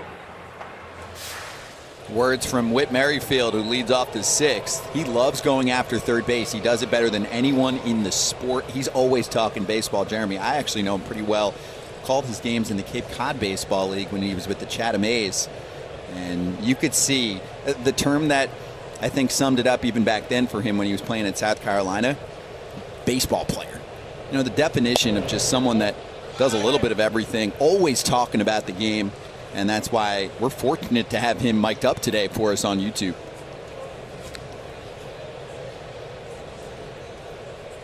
He's 1 for 2 with a double.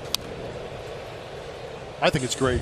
Being able to call games on a regular basis is a lot of fun, but being able to do these YouTube games and be able to expand that variety and that audience a little bit and get guys mic'd up is really special. And they picked a great one in Whit Merrifield, because you're going to hear, he gets thrown out. He's going to be disappointed, but he's going to talk about why he got thrown out, what happened on that play, and gives those fans maybe a little more insight into what he was thinking. And he's played in 433 straight. That is by far the longest current streak. It was interesting what Mike Matheny said before the game too, that just, he's never asked for it. He just grinds. He's so well conditioned that he can endure the 433, and he's productive, extremely productive, day in and day out. Down on strikes, McCullers with his 6th K of the afternoon. Here we go. We're on that threshold. Let's get that BetMGM line going again. Just to remind everyone, 6.5 is your number, and I'm also looking at the pitch count. There it is for Lance McCullers at 71. That means he's got some fuel left. He's highly efficient, but how about the fact that he got Whit Merrifield to swing and miss on that slider? Kind of speaks to how good that pitch is, because Whit doesn't strike out a lot. Big sweeping slider, and it's hard too. It's sweeping across the dish. I don't know how much lateral movement it has, but multiple feet it looks like, and it's still in the upper 80s. When you were pitching, did you think angles? Because as a hitter, I'm just thinking as a right-handed hitter, how do I attack that slider? Do I let it travel and hopefully I can stay on it and go the other way, or do I try and get out in front of it and try and get in front of it and clip it? But in order to do that, I've got to get so far in front of home plate that it almost puts me in a terrible position to even attack that slider as it continues to move away from me. You're probably giving us too much credit. We're just trying to throw ones that move a lot and miss the strike That's zone. what's crazy, though. I love talking about that, because I want to, I wish I would have known that back then, because I gave pitchers all the credit. I'm like, dude, this guy is filthy. And now I'm sitting up here and being able to slow the game down a little bit and see things like that. And I switch hit too, so I luckily didn't have the opportunity to face some of these sliders. So I always imagine how some of these hitters would attack that. Well, I think that's what, he's starting it on the dish, and clearly the hitters are seeing it on the dish because they offer it pitches that are ending up well in the left-handed batter's box. And so that's what you're ultimately trying to do, is you're trying to put it in a place that looks tempting and finishes out of the zone. Look like a strike out of the hand. And there's certain times where maybe you're ahead in the count and you do want it to be at the bottom part of the zone, so they don't. And so it's not necessarily swing and a miss, but a guy uses a good slider to get a double play. So maybe you're behind in the count. You're like, you know what, I want this to be a hittable pitch. I don't want them to swing and miss, but I want them to get a little piece and not hit it hard. And so there are different things you might factor in that way. Dribbler foul. With Lance, though, it just has so much big movement. You'll see the ones that he doesn't finish off super well hang out in the zone, and he's got a couple outs on those, and the other ones are just swing and miss. Like there's wipeout type sliders for him, and not a ton of depth, which, you know, a lot of pitching coaches will work with you on getting that depth, but if it's going to move that much laterally, you're probably okay. Yeah, clearly. All 6 strikeouts today from breaking balls. Yeah, we said at the start that would be one of his keys, right? He's got to spin it, which he always does, and he's been consistent with that. Yep. And it's changed his pitching profile. He used to be a reverse splits guy. He was better against left-handed hitters. Now he's better against righties. The slider has been the difference, of course. That's fascinating when I saw that. I mean, it's not fascinating. It makes sense that he's tougher on righties now, but to know how tough he was on lefties in the past, and he still is. There's still been, you know, hitting 247 or so coming into the game against him. That's a nice repertoire to be able to attack lefties that well and have that much success. A base on balls for Nicky Lopez. Salvador Perez, big bad hitter in the 3 spot for the Royals, homered last trip, and Whit Merrifield said this.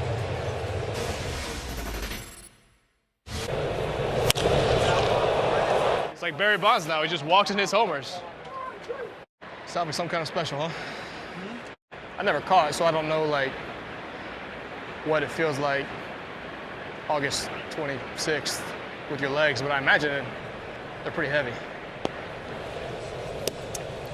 I bet your manager can answer that question. He was talking to Mike Matheny, who was behind the dish for a long time. I was thinking the same thing. He's talking to the perfect guy. Matheny catching a ton of games in his career. This guy Salvi, I mean, he is as advertised.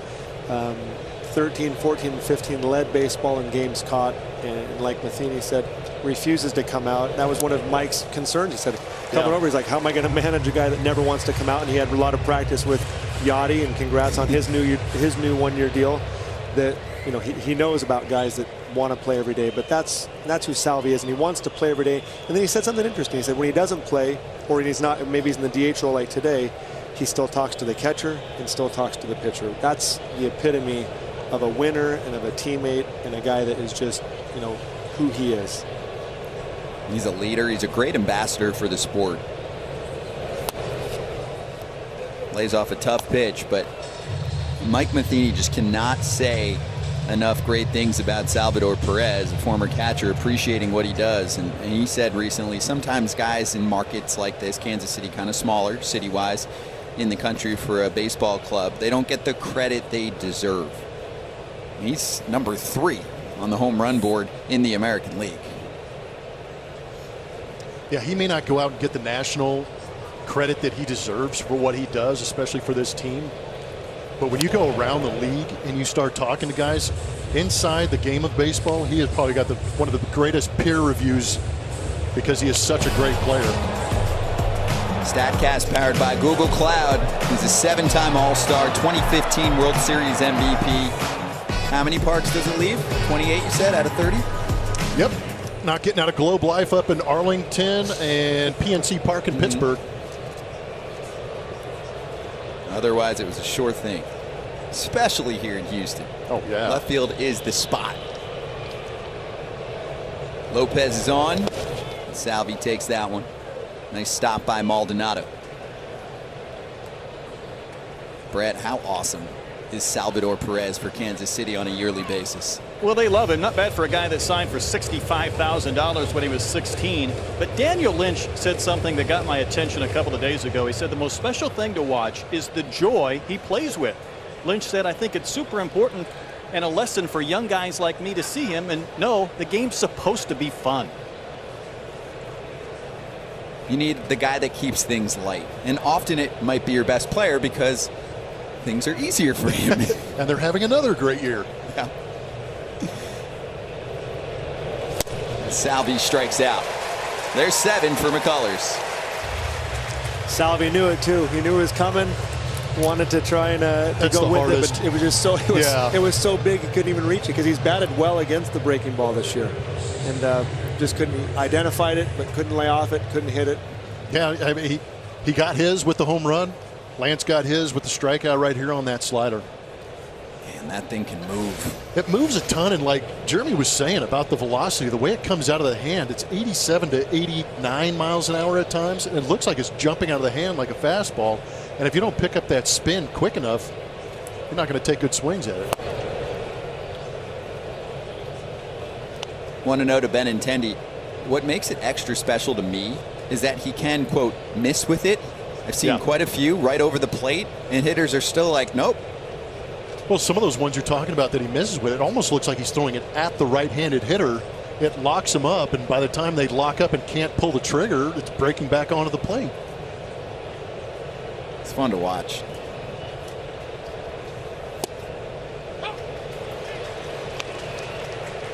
It really is, and when he gets in a rhythm with Martin Maldonado behind the plate and the ball's coming out of his hand the way he wants to, it's just a matter of how long before he strikes a guy out.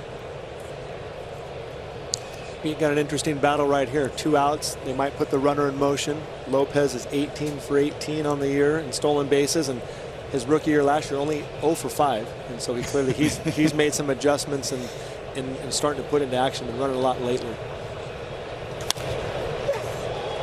Popper.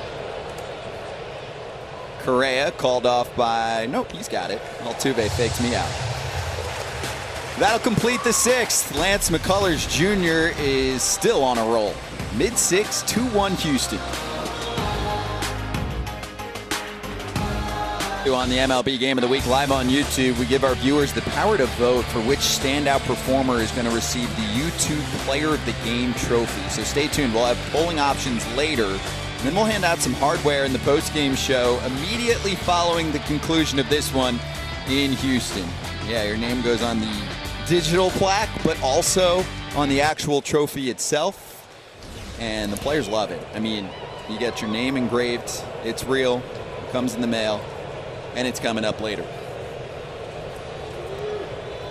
Early candidates, I would say Lance McCullers Jr., Yordan Alvarez as the deciding homer at the moment for Houston.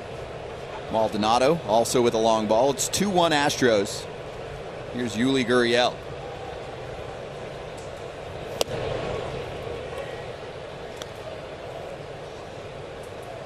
I've been dying to ask Blummer about the transformation of Yuli Gurriel's hitting profile. I mean, always a guy who knows how to make contact. All of a sudden, he's spitting at pitches. Not that one, but it will drop fair and into the seats for a ground rule double. Perfectly placed by Yuli. Yeah, I'm not sure you could throw it out there much better. And Yuli appreciates it jumping into the stands. Just a leisurely stroll into second base. Doesn't have to use those old man wheels to get out there to second base. But yeah, he's been very good. He's also been very good at going the other way. This is a little extreme, just sneaking it inside that right field line.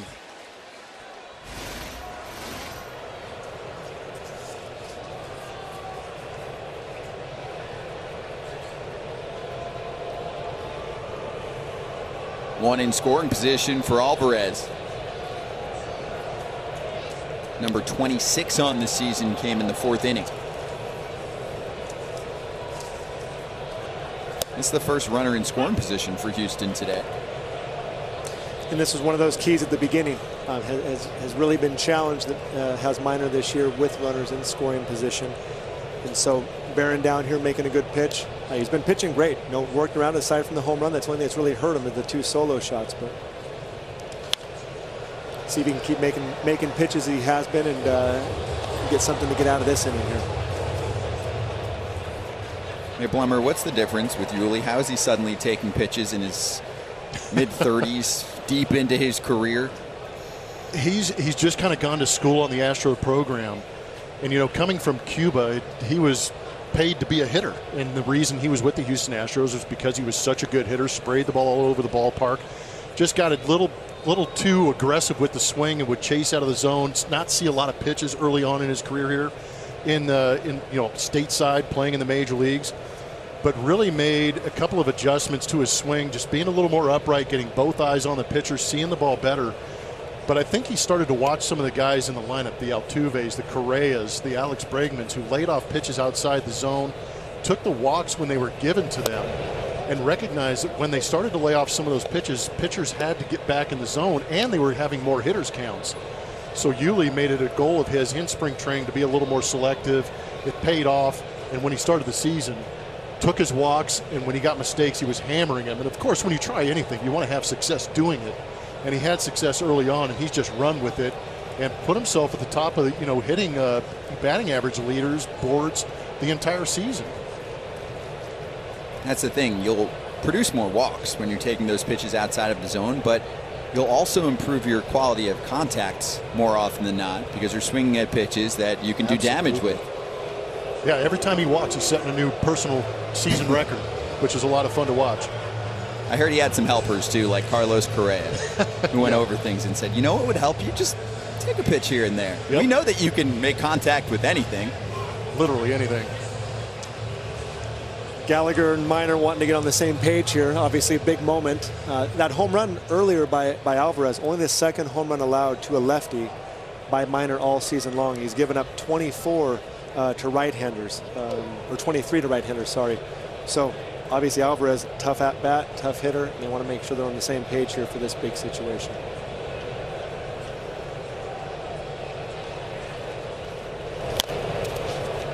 Back to Miner.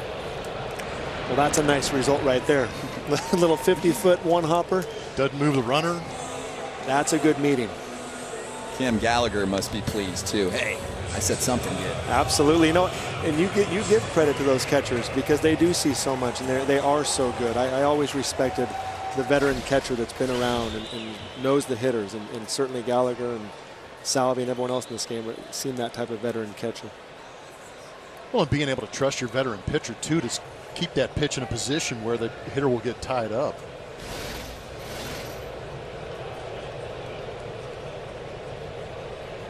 One gone for Correa. Into center. Taylor will glide over and make the catch. Tagging up is Gurriel, and he's in there. Taylor's not an easy guy to run on. No, that's not. That's a gutsy play. It is. Leads the league in putouts, right? It's from center field. He had a couple of big throwouts in that series back in Kansas City at home plate.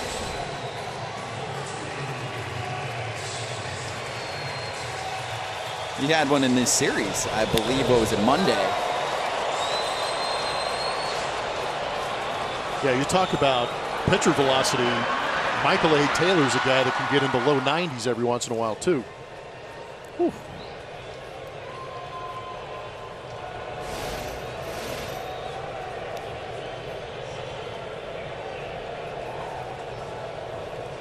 Third AB for Bregman today. A lot of the Royals fans will think, and remember a lot about Lorenzo Cain and the plays he used to make day in and day out. And hearing what Rusty has said about Michael A. Taylor, he says, you know what? It may not be as flashy, but his breaks, his reads, his speed, his arm, wow, maybe as good, if not even better than Lorenzo Cain with the way he's played for them this year. That's a huge compliment. It is. It really is. 9 outfield assists, and you're right, most among center fielders. He's quiet. He does it quietly. Just was going to say, you talked to him too in person. He's quiet. Yeah. Man of few words, but he's talented. Fits the Kansas City style well. Yeah, I think so. I think swing-wise, he's been working to find the swing this year, but defensively, he hasn't let it impact that one bit.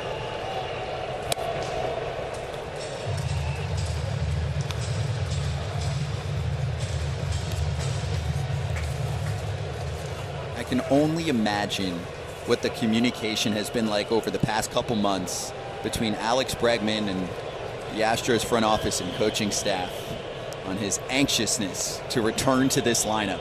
Does he like baseball, Jeff? He absolutely loves baseball. he is a guy that if there is optional batting practice, he is taking batting practice. He hits on the field every single day. And, you know, a brief conversation with Dusty earlier in the week when Alex was out here working out and trying to figure out the time frame, kind of pulls you off the side, and Dusty says, this guy's texting me every single day. You know, it kind of surprised me a little bit, but it really doesn't when you think about Alex. But he said that he was getting a text every day. He's like, Skip, I'm ready. I'm ready. When can I get back? When can I get back? And here he is. Today's the day. 3-1, lays off, it's a strike. May have caught the zone, but in Alex's defense, there haven't been too many pitches up in the zone that I've seen called frequently enough to be consistent. But if you're Alex, maybe it's another opportunity to drive in a run. And Miner continues to go right. I mean, trying to go inside there. 3-1 hitters count. He's still going inside, and he's been successful with that today. He's shown all of his pitches in this AB. Good life on the fastball, right? Tempting enough right there, yeah. He's in that mystery zone where you're like, I've got to fight this pitch off. Yeah. And you're hoping you foul it off instead of put it in play. Really has the option here. He can go with the fastball in again, or he can go slider in. Yep. We've seen him try that a couple times on the full count as well today. Let's see what the call is. And he's got that base open also with Kyle Tucker, left-handed hitter, on deck too.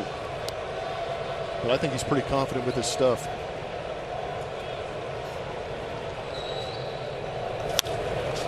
In on the hands and behind the netting. We'll do it again. Have you talked to Bregman at all about the way he chokes up? You know, I think young kids or anyone that watches him, it's kind of unique in that he's a small guy, looks like a regular sized bat, and then he chokes up on top of that. Yeah, I think he enjoys bat control. He's also a guy that commands his zone, but he has talked about some of the adjustments he's made since getting to the big leagues, and one of them was getting on the plate and thinking about elevating to the pull side. So I think the combination of getting on the plate, choking up, allows him to use that barrel a little more effectively. 8th pitch of the AB is smacked to left field and going back, and it's off the top of the wall. Alex Bregman's back in a big way with an RBI double to extend the advantage. It's 3-1. Well, I think Mike Miner knows about that barrel as well, was trying to stay off it inside, pounding him in. That one just didn't get quite to where he was hoping. And credit Alex Bregman for making the adjustment in the at-bat and getting the barrel to that one. You're right. He did take advantage of a pitch that maybe caught a lot more of the plate than he wanted to. But at the same time, Alex had seen a couple of pitches up, a couple of pitches in, figured out the adjustment he needed to make in his swing to get to one of those pitches. And fortunately, he guessed right on the fastball and got above it to be able to drive it. Yeah, I like your point there. He saw it enough times that obviously he had a much better chance to catch up to that last one. And, big run right there for the Astros. First RBI since June 13th. 15th double on the year, scores Gurriel.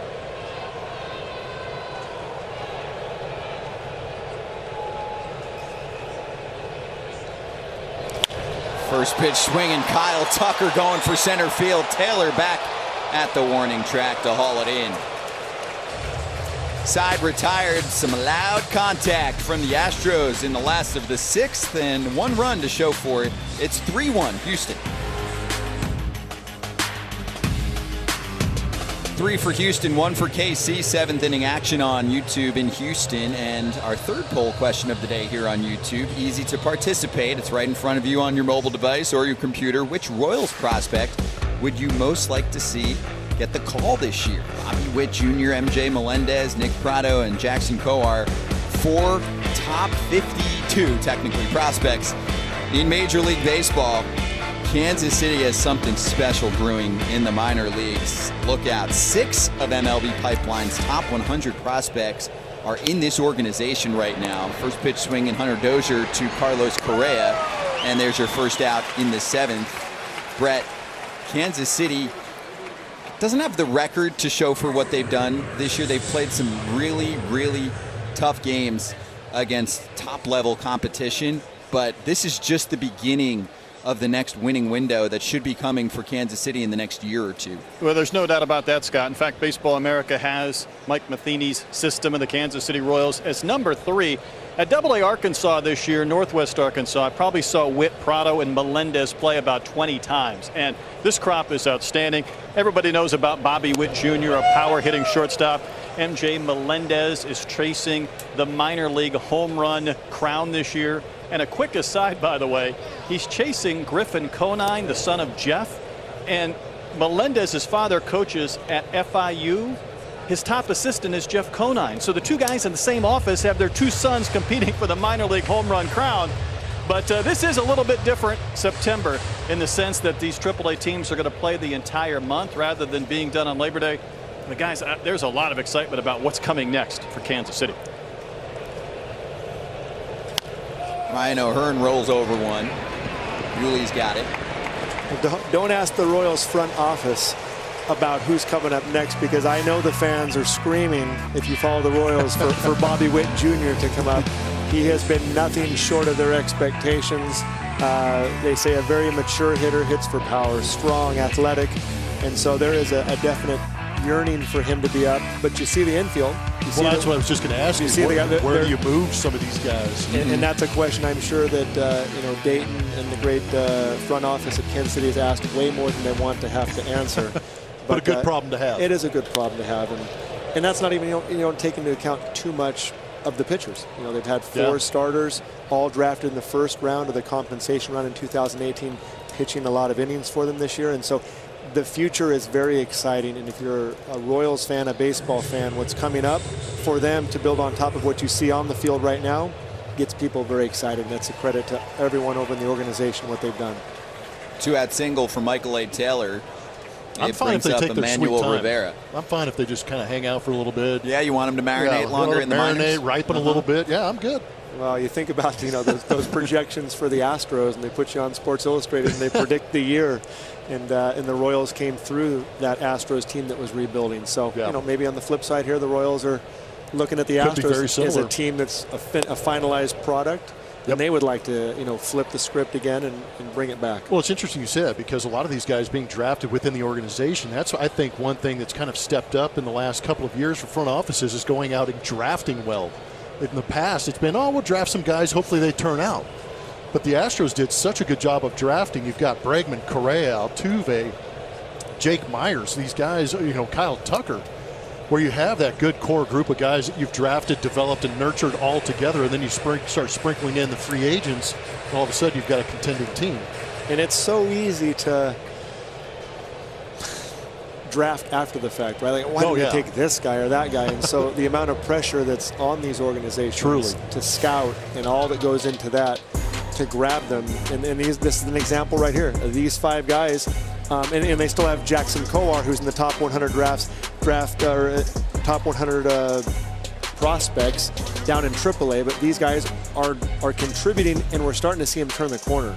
Really, this past couple of weeks, they have pitched phenomenally, and they're growing a lot. I had a chance that road trip the Astros took to Kansas City to watch Carlos Hernandez, Lynch, and Singer back to back to back. I was sold. That's a 1 through 3 in most rotations for me, and to see them at 24, 25 years old, really impressive. But it's good to see them cutting their teeth too, getting the experience now. Not a bad situation. The team starts off first place on May 1st. They find themselves with the best record in baseball. Yeah. Clearly surprised more fans than it probably did them. I think they came out with that kind of optimism. But then to struggle and go up, and now a season that, for some may look at it and say, it's a lost season. They're fourth place in the division, but they're gaining the experience that's going to pay huge dividends next year and moving forward. Yeah, they had the league looking out for them. 16-9 to start this season. And they did drop 11 in a row, but they bounced up and down this year. Well, you can go ahead and let the White Sox run with it for a season. Yeah. But then you start making adjustments, because it was pretty obvious the White Sox were making a very strong push. And a lot of the anticipation in the Central was to have the Minnesota Twins pushing, but it ended up being, with all the injuries Minnesota had, it ended up with Chicago running away with it. It's some good competition for these guys to experience and hopefully learn from and build on moving forward.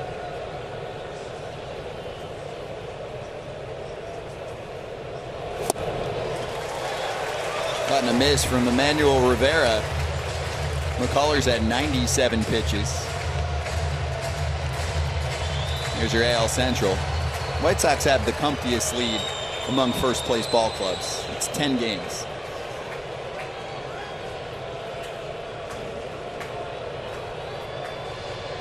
This could be the last pitch from the Astros starter. Christian Javier getting warm. Payoff. We'll do it again. Yeah, Rivera's going to make him work for it.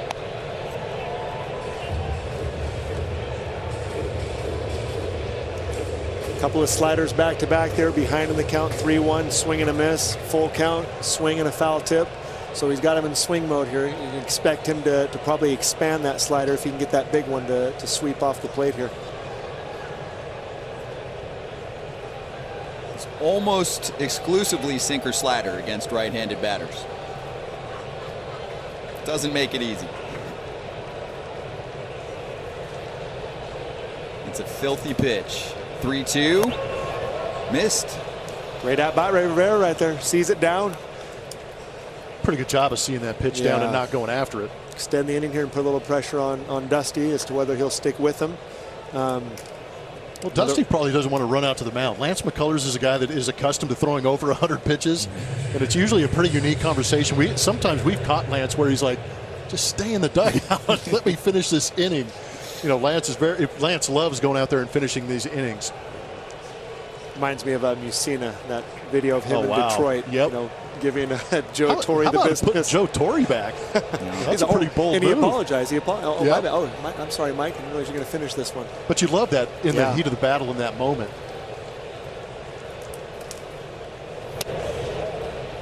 That's into Gallagher.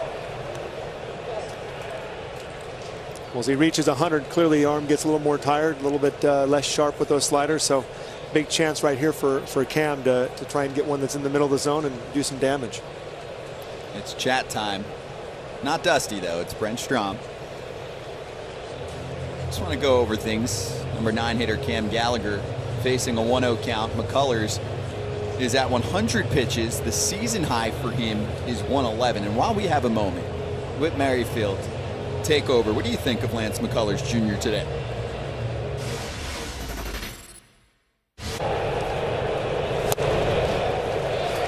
That's a good slider. That's a good slider. It's a good slider. It's hard because his sinker sinks so much. His slider doesn't do that at all. It's just straight across. We think the same. Thank you, Whit. Sometimes just stating it simply says enough. How's he look up there? How is he? How's it? That's a good slider. Mm-hmm. Yeah. Right-handed hitters look out. Oh, got one right there. Yeah. Need those sometimes, don't you? Yeah, you definitely need those sometimes. Not too many pitchers I've seen give it back. You know, blue, not a strike, not a strike. It's.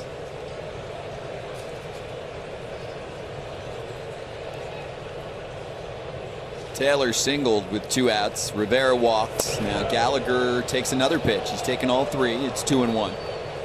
In reality, which one would we rather have called a strike there? Probably that one because he executed. He executed that one. He wants to be rewarded. That's the spot he was attacking. Yep. He wanted to be rewarded, but nonetheless. This is rare. He's used all 4 pitches against a right-handed hitter. Yeah, he threw a couple of changeups early in the game. Both of them missed down. Where they weren't factors into the at bat. But enough to plant that seed in the hitter's head going, oh man, what was that? Gallagher lofts one foul. All right, so what is the option here? Do you go back to the classic slider against righties?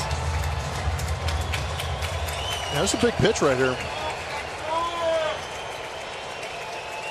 2-2 count. He hasn't been hurt on the fastball either, so it's one of those things. The slider clearly he's getting more tired. They haven't been sharp the last 2 at-bats. His fastball still has great life, great location. So it's kind of which one do you want to die by? Which one are you willing to give up? Get the guy out on.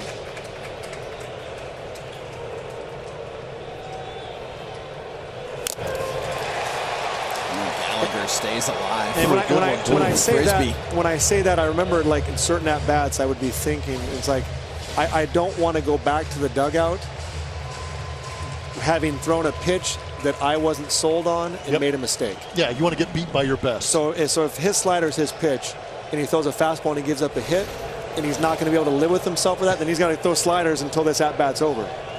But, you know, both are fantastic pitches. So it's like he can, from our perspective, he can choose whichever one. From his perspective, he's sold on one right now. Didn't get the chase on that one. Also, did you see Maldonado on the tip there? Just flushing the right forearm.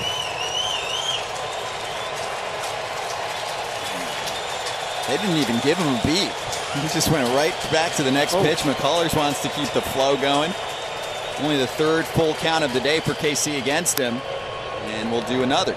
Okay, well, there you go. Cam Gallagher doing a great job battling because he's getting the heater now and the slider, and he's out there. 95, so the velocity's still there late in this game too. That was actually a really good pitch, 3-2 down. Great piece of fighting by Gallagher right there because he's going to need something up in the zone that he can drive. Just get in the outfield. Nice line drive somewhere out there.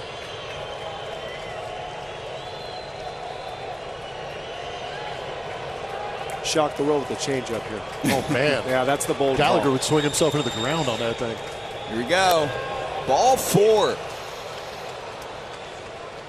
Yanked one. And that loads up the bags for KC.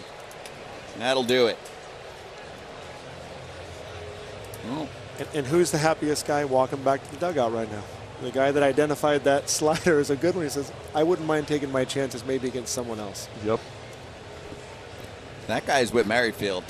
And if he says anything good, we'll have it for you. He's mic'd up, and he's going to face a new pitcher for Houston. So McCullers leaves with quite the jam here. 2 outs, bags full of Royals in the 7th.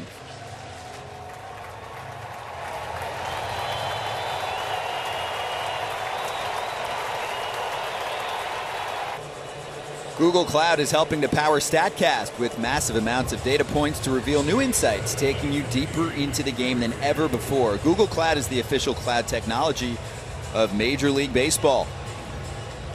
Pressure's on. Christian Javier, the 24-year-old, will enter the mix here, replacing Lance McCullers Jr., who held KC to just 1 run, but don't close the book yet.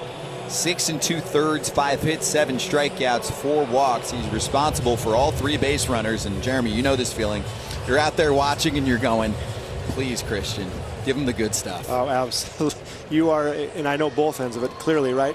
But you want to be, he's just out there saying, give me anything. First pitch, something, swing. I know that's what I was always thinking. I just wanted the first guy to swing at the first pitch because it was usually an out if he can get him to do it. But in Javier, started the year as a starter. And so I don't know how many runners he's inherited throughout the season, but I can't imagine this is the most comfortable or familiar spot for him to jump into. He's actually only inherited 2 runners on the season, so this is a unique opportunity for Christian Javier. Whit Merrifield goes after that first pitch. It's headed towards the wall. The Crawford boxes. Forget about it. First pitch, grand slam. Whit Merrifield muscles up, and the Royals jump in front. 5-3 KC. Guessed right. If I'm the pitcher, I didn't want him to swing at the first pitch anymore. But what a gutsy swing by Whit right there. Comes in the hard-throwing righty and just takes him deep. And it goes back to the previous 2 at-bats. Those 2 guys working at Cam and Rivera to work the count against the tough slider and extend the inning. And now the result. No, that is a typical Astro inning where they work at bats, get base hits, put runners on, create traffic, create stress for the pitcher. That was just a great at bat by Whit Merrifield, who's a high contact guy against a guy who doesn't have a high strike percentage. So he guessed fastball, he guessed out over the plate, he got it. And the biggest thing is don't miss it. Turned on it too, inner third right there, running hard at him. And another guy that chokes up, a little bit like Bregman. Yep, you're right. And generates a lot of power.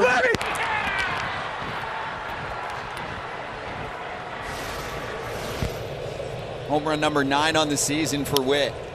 Wow, what a shot. I think the Astros might be calling to get a police escort for the team bus for the Kansas City Royals and make sure they get out of here as soon as possible. They've already won the season series. They're up 4 games to 2. This is The last matchup of the season between these two teams. Take a deep breath.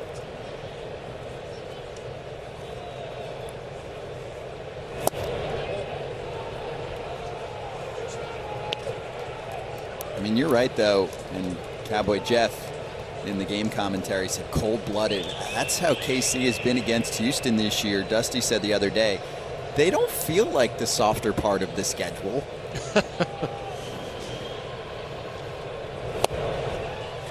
Strike three, Nicky Lopez spikes the bat, but he should be pumped for his teammate. Whit Merrifield, with the bases loaded, takes advantage. First pitch from Christian Javier to the Crawford boxes. Let's stretch. Royals snatch the lead. On YouTube with new episodes every week. See your favorite players and learn more about the game you love on youtube.com/MLB. And compete for cash every game with MLB Quick Pick. Presented by BetMGM. Make 7 pregame picks and compete to win. Restrictions apply. See rules and enter at MLB.com/Quick Pick. The pendulum has swung. 2 outs, bases loaded. KC with an excellent sequence after Cam Gallagher walks. 3 straight reach for KC in the 7th. Top of the order, Whit Merrifield, blast off. Grand slam. It's 5-3 Royals, and now Gerard Dyson will come in as a defensive sub. We're in the bottom of the 7th. Dyson replaces O'Hearn, and Domingo Tapia will take over for Mike Minor. Minor kept his team in the game. He did. He pitched phenomenal. He did exactly what he needed to do. He got hurt on a couple long balls, which has been a problem during the year, but he went in and out. He did what he had to do, and the hitting picked him up. Whit's first home run, by the way, in 47 games. Breaks a 47-game homerless streak. Welcome back to the Gun Show, Whit. Tell you what, the Astros gave up the home run. Luis Garcia gave up the home run to Nicky Lopez to break a long homerless streak, and now Whit Merrifield's on that list. That was Lopez's first of the season last week on Thursday. It's not part of his game. Meyers watches a pitch sail away. 2-0 from Tapia.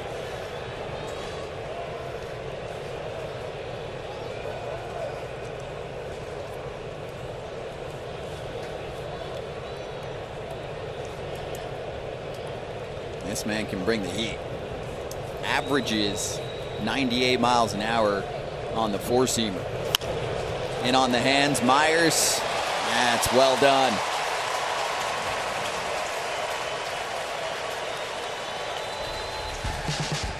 Hey, let's take you back. August 19th. Remember this? I do remember that. It was a breaking ball from Luis Garcia, and he took it down and in and launched it. I was pretty impressed with the fact that he did it at Kauffman Stadium. You assume it'd be some of these other ballparks, maybe Camden Yards or some of these short porches in right field, but he got big in a big ballpark. It's actually what threw off his game at one point. Mike Matheny has spoken about this a couple times this year. The comeback effort from Nicky Lopez after a very down 2020 and some struggles in 2019. Mike said, you're looking at launch angle and exit velocity and hard hit rate, and he said, Nicky, that's not your game. You can be a classic throwback player, and it is actually a breath of fresh air in our game. And so he does put the baseball on the ground a lot. Base hits, sack bunts, stolen bases, elite defense. Let's see if that's playable for Gallagher. Looking for it, and it's in about the 6th row. I had not seen Nicky Lopez play before last week, and I've been impressed. On the field, what I've heard guys say about him in the clubhouse too, is a great guy, well-liked, works hard, just a real likable young player as well. So he's having the success on the field, but he knows how to handle himself in the clubhouse, which just fits so well with this club. And you mentioned that. I mean, I think this is the time, Blummer, to bring up the fact that Jeremy Guthrie's been all over the place. A well-traveled individual next to us. He can give lunch recommendations in Kenya in case you're stopping by. Just one of the few stops along many you've had. How was it? That was my dream, was to go to Africa. And so we spent 3 years here in Houston, working as missionaries for my church, and we didn't leave Houston. Like, I didn't leave Houston at all. Yep. For 3 years. So when my wife says, "Where do you want to go?" You earned it. I said, "We're going to Africa." And we're taking the kids, and we went to Kenya, 8 days, saw cheetahs, which was the ultimate. I found a new favorite animal, like I said at the beginning, the warthog. Yeah, you need to explain that a little bit more. Just, you know, it's one of those guys, you look at the warthog. It sounds nasty. It's amazing, though. And you learn so much about him on these safaris.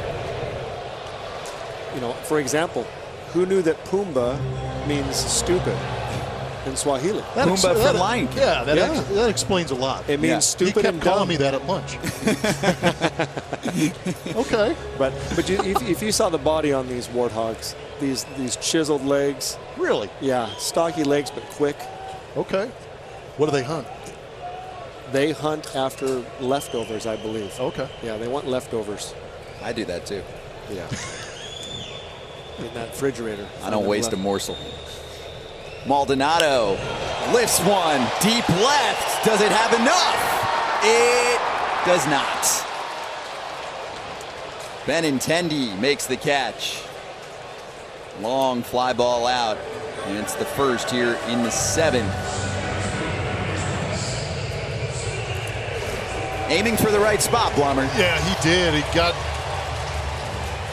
maybe a little bit off that label as he got in on him a little bit. It looked like an off-speed pitch. It backed up a little bit. He had to pull the hands in, but you're right. And pulling the hands in almost launched it to the right spot out there, trying to creep into the Crawford boxes.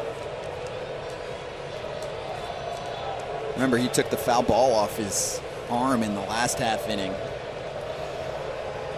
The true catcher almost popped another one over the wall. He has home run number 10 back in the 3rd inning. Now we flip it to the top of the lineup card for Dusty Baker in the Houston Astros. Altuve followed by Diaz.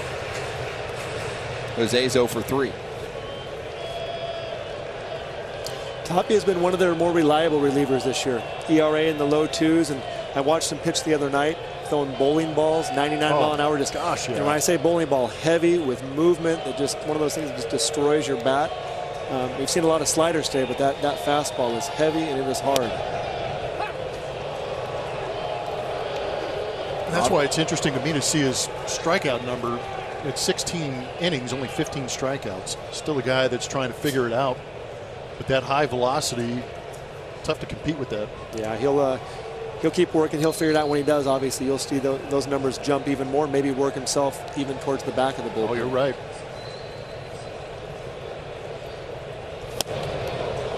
Ties up Altuve there. Yeah, 97.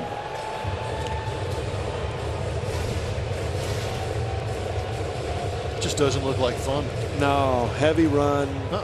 When it's down, it sinks a bunch. Yeah. Yeah, he's been great for him. And obviously, pitching the 7th inning of a game, a 2-run game, he's someone that Mike truly, obviously, trusts very much.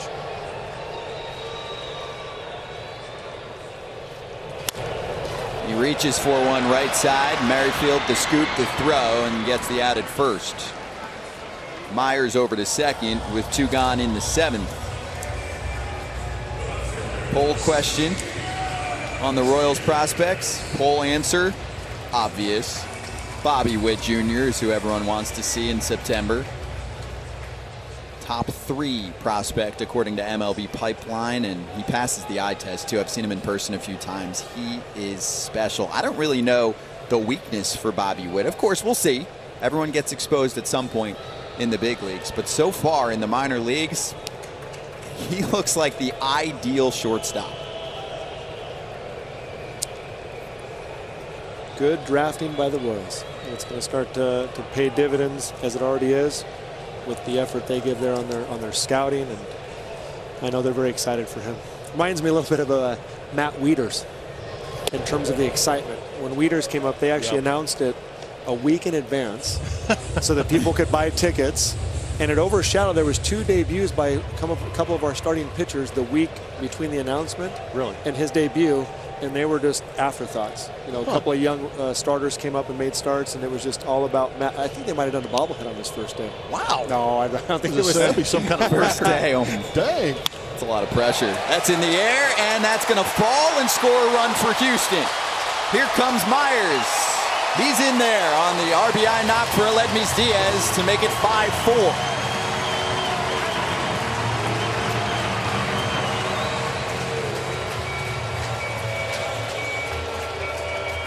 You can never underestimate the value of a guy like Aledmys Diaz.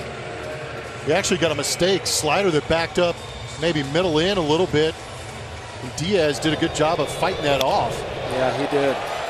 And a lot of the pitches that we've seen this inning have been left on the inner third, the fastball and the slider. And so maybe that's one of the things, you know, that right now a challenge for him is getting it over there to the glove side, because if you throw enough pitches inside, obviously these hitters are going to get the bat to it eventually, even if it's a jam shot like that was. He didn't hit it hard, but he hit it hard enough. He is a talent. He actually played for the Cardinals, came up with St. Louis, so he was managed by Mike Matheny. He knows what he can do. Diaz riding a 6-game hit streak. Probably going to see his playing time decrease a bit as Bregman's back, but he is full of confidence. Yeah, you know what? The Houston Astros are big on some of the health analytics also, so they like the idea of giving guys days off. And with Alex Bregman back, it kind of gives them the opportunity to use a guy like Aledmys Diaz to go ahead and give Carlos Correa a day off, give Michael Brantley a day off in left field, give Jose Altuve and Yuli Gurriel a day off. So I would imagine here in the near future, you're going to see him move around the infield a little bit as they massage Alex Bregman back into the lineup. That's a nice luxury to have. Yes, clearly. Have a guy batting over 300 and think he may have reduced time, but we can move him around. Yep. Good place to be. Again, arm side there. So, you know, if he can get it down, he has a chance right now to get that last out, but he's just got to be more patient, get the hand out front and be able to finish it down in the zone, even work at glove side if possible. Live game commentary section is booming right now. Sports Gaming Universe, can the Astros battle back? Inside again to Yuli, and the fumble says, here they come. Late innings here at home for the Houston Astros can be exciting. How good has this season series been? I mean, if you're a fan of baseball and you could pull up 7 games throughout the course of the year to watch, these 7 would be incredible. 3-0 to Yuli. Not landing the sinker right now. No, and I felt that early in my career it was very tough for me to get glove side. And so you'd always have the catcher, you know, pointing your left shoulder to come out and say, hey, you know, don't try to throw it too early. It was one of the challenges I had is trying to overthrow it early, and I couldn't get that hand out front where you can really finish on that outer third of the plate. And so, you know, some adjustment. Hopefully he can make it here and get those pitches where he wants to get them, low and away where the glove is. Right there's a good adjustment, right? It's not a strike, but that's a nice pitch. Moving in the right direction. Yeah, that's a good pitch. 3-0 count. Okay, we had some troubles there. He's not going to get a chance to work on it today, but something there. Good to see the adjustment from a young reliever doing that. Mike Matheny's going to make a switch after the Royals put up 4 thanks to the Whit Merrifield grand slam in the top of the inning. 1 run back from Houston, and now 2 on. Yordan Alvarez with a home run in his pocket today. Rich Lovelady is coming in. 7th inning action. What a series between these two this season.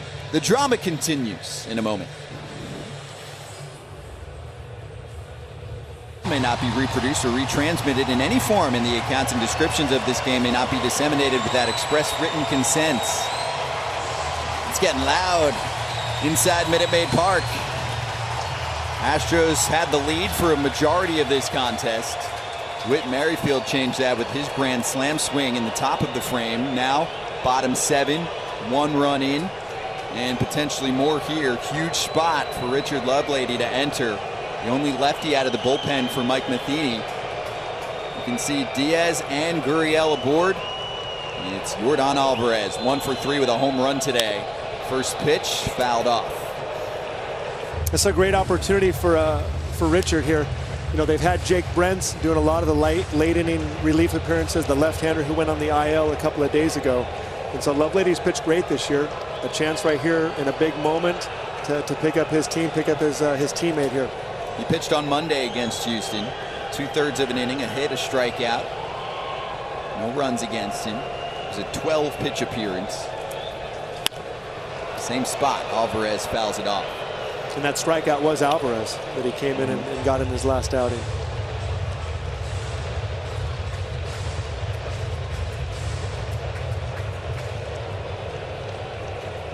There are your splits. That's a very healthy line for Jordan. Yeah, that's what's amazing about Jordan. He digs in. You just say, oh, he's a big thumper, a big Joey Gallo, Mike Stanton type. But he's a guy that goes out there and really takes a lot of pride in keeping that average right around 280 plus. But for a young hitter to hit left-handers as well as he has so far in his career is really impressive. He homered off Mike Minor earlier, who is a southpaw.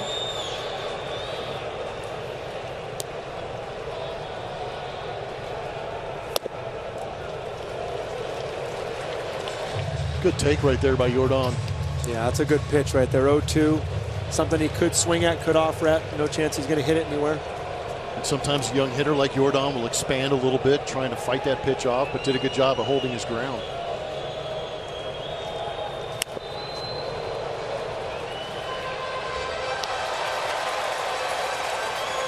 He's got a lot of sweeping action on his slider as well. Almost that pitch was more middle, and he still almost got jammed a little bit on that because of the way it just swept across on him. A lot of movement. He uses it 48% of the time.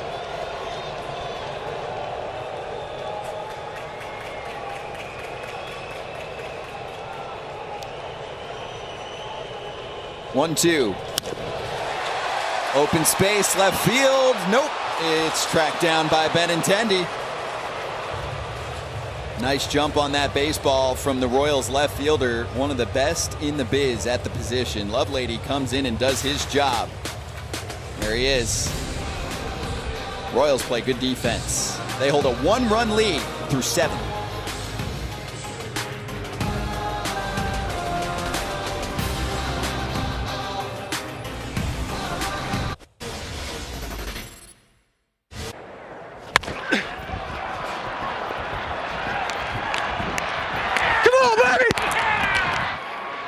JP, good at bat, baby. Let's go. Good at bat. Big body. Did you call it? Let's go. Let's go, baby. Real pinnacle. Did someone call that in the KC dugout? Let me tell you something. There's never been an at-bat with the bases loaded someone didn't call it, but kudos to the ones who did do it. Someone had faith in Whit Merrifield. Salvador Perez on the first pitch from Javier in the 8th. Drives one to Diaz. There's your first out in the inning.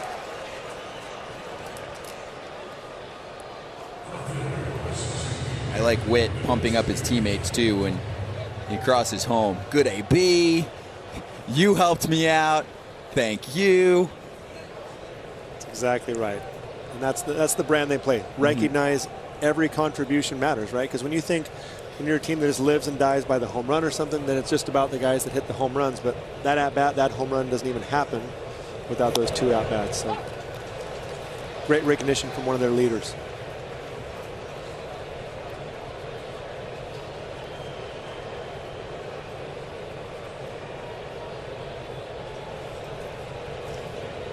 Andrew Benintendi made the last out in the half inning.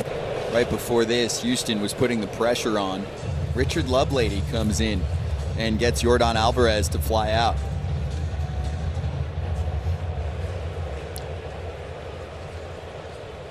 Houston shut out KC yesterday 4-0. Royals won on Monday 7-1. Doesn't this team look better than 56-69? Is it just me? For the 7 games I've seen them, yeah. I've watched a lot of KC versus Houston over the past week, and part of that has been the young pitching starting to blossom, because during some of their slumps, they went through growing pains. That's a roller for Yuli. And those are going to happen, and that's why they go out and get a guy like Mike Minor, and exactly what he did today is that's all they ask of him. You know, go out there, give us a chance to win, a good quality start today, 6 innings, 3 runs. And so he's an anchor, but they have to see someone do it. They have to see someone take the ball every 5th day, even if the ERA is higher than you want it to be, even if the results aren't where they have been. And so that's the importance of a guy like Mike, especially with all the young pitchers around him. We were talking about quality starts early this morning. Are they still cool? I got him being really cool. Well, Jeremy, he brings up a good point. What is a quality start? Because if you say it's a quality start, and technically, statistically, it's 6 innings, 3 earned runs or less. Now, 3 earned runs over the course of 9 innings is a 4.50 ERA. So maybe that's not something you want to carry to the arbitration table. But Jeremy brings up a good point in the sense that if you do go 6 strong, only give up 3 runs, guess what? You're 1 swing away from opening this thing up and winning a ball game. So I think that's where maybe the quality means more, in the sense of quality, that it gives your team a chance to fight back or stay in a game and create the opportunity to win. And I think that's probably, like to Blummer's point, I think that's probably where it comes from. If you're down by 3, 2, or 1 runs, you have a chance. Yep. You're 1 swing away at all times if the situation presents itself. A walk and a home run away. That's where you want to be. I've never heard of a pitcher rolling out 30 quality starts and finishing the year with a 4 or 5 ERA. And then see what the arbitrators would say. What would the club say about a guy that throws up 29 quality starts, and you have a 4.4? Would they appreciate that as much as the name quality start indicates? Interesting. It would be. I know Mike Matheny would appreciate it, and so would the team. When they know their guy's going to go out every day, give him 6+ and be in the game, I think every teammate would take that and bank on it.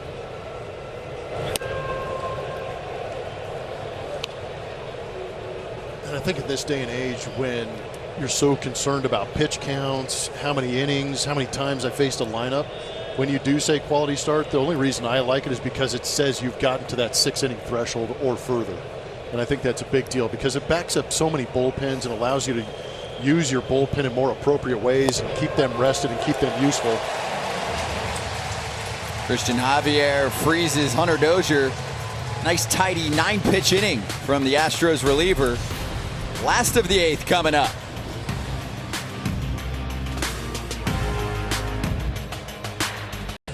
The MLB Game of the Week live on YouTube is presented by YouTube TV. Watch live TV with unlimited DVR, key plays, and more. No cable box required. YouTube TV. Try it for free. I love it. I've got it. We would like to take this opportunity to recognize the great Mike Brady. Thank you, Mike. Today's low third base camera operator. He's working his last baseball game this afternoon. We'd like to thank him for everything he's contributed to the Houston Astros in his 31 years of working with the team. He's still going to be commanding that thing for football and rodeo. But, Mike, cheers to you. Absolutely. Great job, Mike. Great having him around. Does a phenomenal job down there in a great spot. Nice view to watch a ball game. Pretty strong, isn't it? Well, Richard Lovelady did a phenomenal job in a tough spot down there for the Royals, and they'll turn it over to Josh Staumont, who I've been excited to. I'm actually one of the relievers I have wanted to see in person with that electric arm he has. He's got the flow in the back, too. Yeah, he brings fire. He'll need it. Correa, Bregman, Tucker due up for Houston. You go, oh, must be what, 2, 3, 4 in the lineup? No, it's 5, 6, and 7. That's the Houston Astros for you. Yeah, working their way back to full strength does create a unique dynamic for pitchers to go out there and try and get through some of these lineups.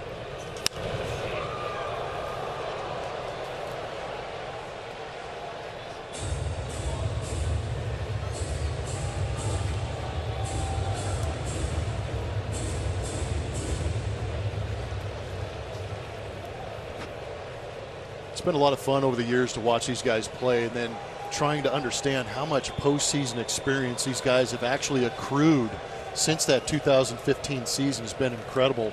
They've actually reached their way onto some of those leaderboards in the postseason, but I think it's really helped them late in some of these ball games, even during the regular season.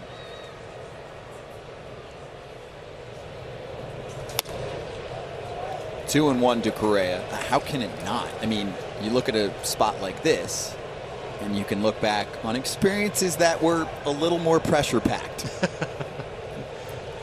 45,000 of their favorite fans in here facing the best of the best in the postseason and coming up in big situations. What I love about these guys is they love the spotlight. They want, each guy wants to be in that position to get that big hit. Many of them have done it. That is true. And then when they reach free agency, if they're not kept, they are highly coveted. Example A, George Springer now with the Blue Jays. Yeah, that was a tough pill to swallow for Astro fans, losing a guy like George Springer. But Jose Altuve stepped in and done a great job at the top of the lineup, and then we get a chance to see some young guys out in center field. It was Miles Straw to start with, and now it's guys like Jake Meyers and Chas McCormick.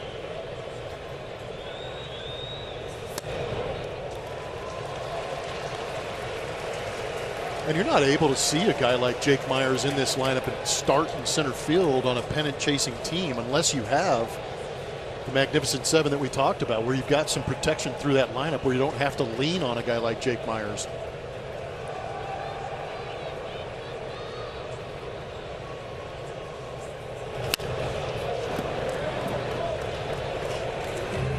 Nice AB from Correa. They're going to make Stallmont work.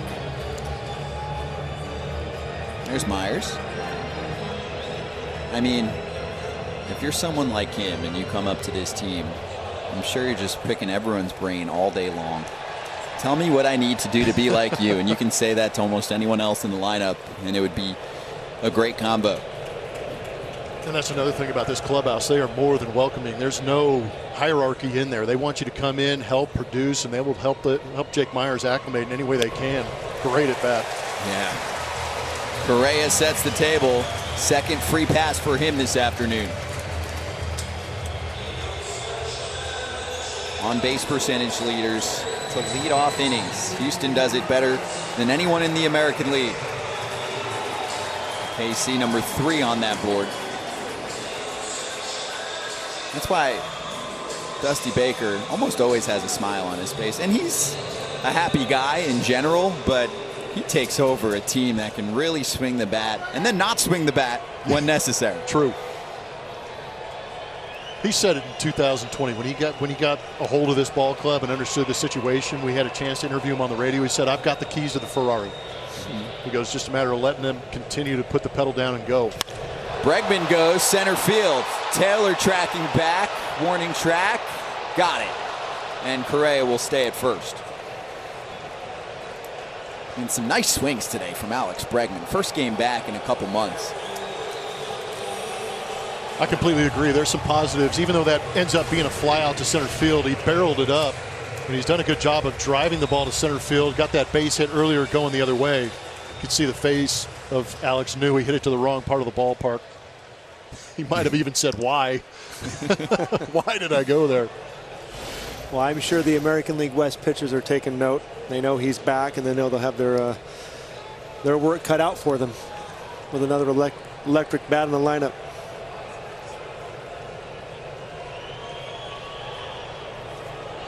This man can swing it too. 22 home runs this season for Kyle Tucker. Activated yesterday. And he goes after the first pitch. So Stallmont walks Correa, and then Bregman hungry early. Same with Tucker. You see Stallmont using a lot of the curveball.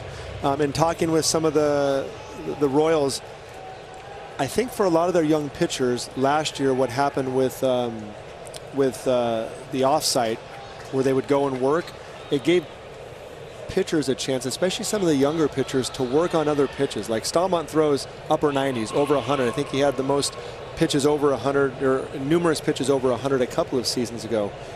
But last year he had COVID, and so he had to work his way back into it, spent his time throwing a lot of those practice games while he was getting back into shape, and he's really developed a lot of trust in his curveball, which just makes that fastball that much more of an important pitch. And the velocity started to come back for him. I think he's reaching the upper 90s again, although early in the year he was more in the mid 90s, which, you know, sounds like a nice luxury to be right down and be, I'm only in the mid 90s, but when you're used to pitching with 100, it does make an impact on your approach.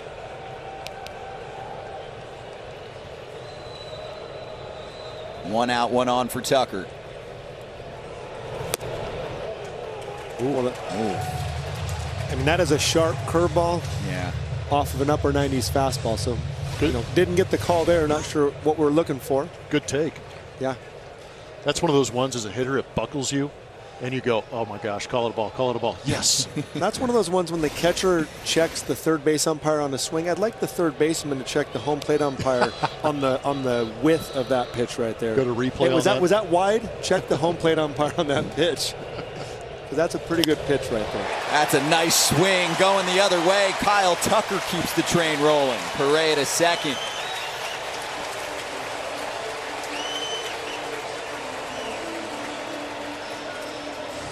Pretty good swing on 97, but it's also a fastball. Looks like it's tailing away, a little bit of a two-seamer at 97, but Kyle does a good job of just shooting it the other way and continuing this inning.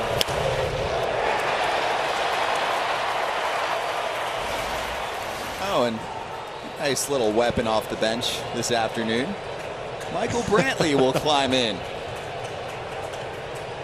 He's on deck, so he'll hit. And if Jake Meyers can create some action here for Houston, 1 out. Meyers is 2 for 3 today.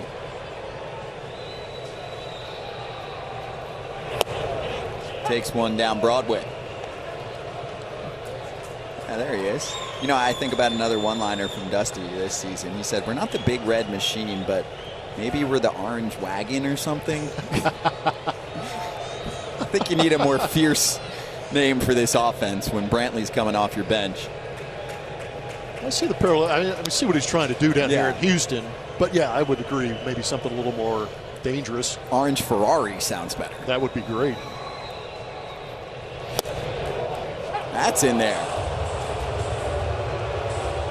A little inconsistent on the zone, but that looks like it was a strike. It's just that we saw a pitch earlier in the same spot. Yeah, I would have changed the at bat a little bit for Kyle Tucker if he would have had that pitch called on him.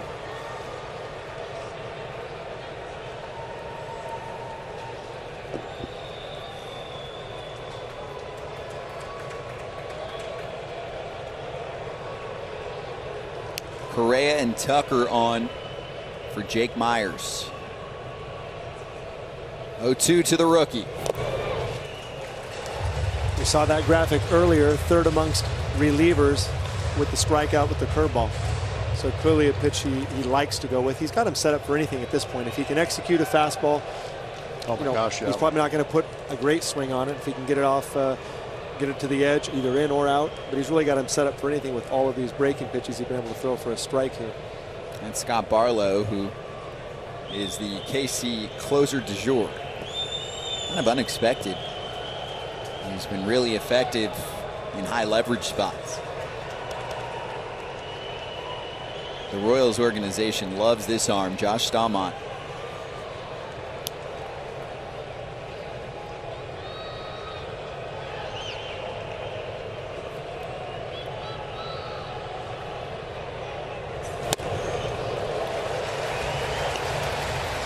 That fastball to speed things up. Sometimes in two-strike counts, you'll hear hitters say, I'm going to try and hit off the fastball. And that just gives you the idea mentally that you're sitting on that fastball, so your mind is getting ready for 97. And if he does come at you with a breaking ball or something off speed, hopefully your hands are in good enough position, ready to fire. Sometimes you can lose that lower half where it's kind of rushing at the fastball, but if the hands are back and you get a mistake up in the zone, you still have the ability to put it in play or try and find some open space out there. Meyers searching for his third hit of the day. He strikes out. Big strikeout right there for him. Curveball backed up a little bit on him on the inner third and ended up being a good thing. Nothing tougher to hit than the backed up breaking ball. 100%. It's not something you go out there and teach, but when you get it, it's effective more often than it's not. Yeah. Matchup of the day. And it looks like it's going to belong to Barlow. Mike Matheny coming to the mound. Michael Brantley is going to pinch hit for Houston. Here comes Barlow. Most likely going for a 4-out save this afternoon. Big time, big league matchup in a tight series between the Astros and the Royals. The heat is on for Scott Barlow taking over for Staumont. Scott Braun, Jeremy Guthrie, Jeff Blum, Brett Dolan watching the action with you today worldwide on YouTube. Barlow's been the man in the late stages for KC. ERA in the 2.5 range. 8 for 13 in save chances. 74 strikeouts on the year in his 60 innings. And welcome to the game to face Michael Brantley, pinch hitter in the 9 spot this afternoon for Dusty Baker's Houston crew. And Brantley's actually in a really rare chilly spot in the season. 3 for his last 30. No extra base hits. I don't know, Jeff. Law of averages, Michael Brantley. There's Correa, who walked to start off the 8th. 2 batters later, Tucker with the base hit. Here we go. Yeah, this is an extremely nice weapon for Dusty Baker to have coming off the bench. 3 years, now 4 years with the Houston Astros, 3 years with the Astros, hit 300 every single year. And coming into this game, the top 2 hitters in the American League are Yuli Gurriel and Michael Brantley. And Michael Brantley, up until that streak that Scott was talking about, was well in the lead as far as batting average is concerned in the American League. But a big spot for him against Barlow. Looks like he's handled pinch hitting pretty well in his life, too.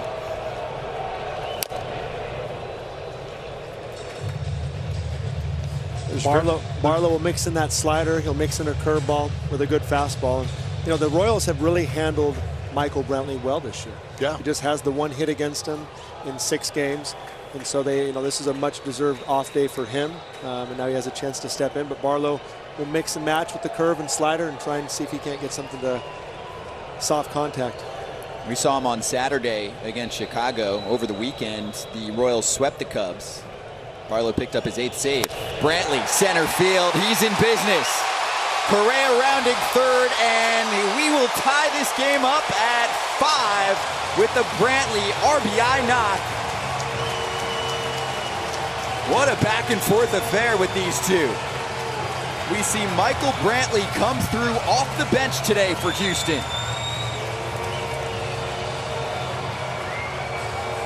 When you open up Webster's dictionary or whatever dictionary you're using and you say professional batter, it's gonna show you Michael Brantley. He is so calm and so under control and is so quiet at the plate that it doesn't matter the velocity, it doesn't matter the break, it just matters where you're going to put that pitch. And the ability to get the barrel of the baseball, he is like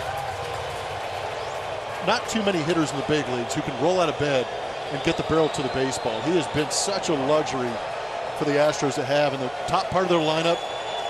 He's that steadfast free agent that has really solidified this lineup for the Houston Astros. He has been an absolute blast to watch in this uniform because for so many years going through Cleveland, you're going, oh man, here comes that Michael Brantley guy again. He is a professional hitter. I can only imagine, having this, as much as they see him in the Central, what it meant to those pitchers to see him leave. Yep. Because he is just that. He's consistent, never tries to do too much, but he lets the hands work. If he needs to pull a ball, he can take him deep into the stands, but uses the whole field. And he's a great luxury.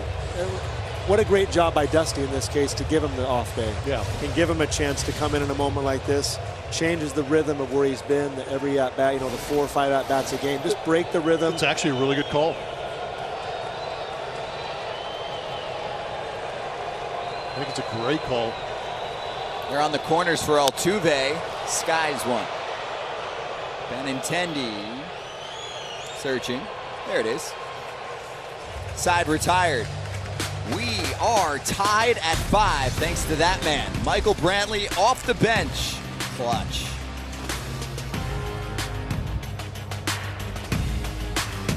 Houston, Texas. There's only one place you can watch a house tour from Whit Merrifield and take a boat ride with Salvi. The Royals YouTube channel. New videos every Thursday at 10 a.m.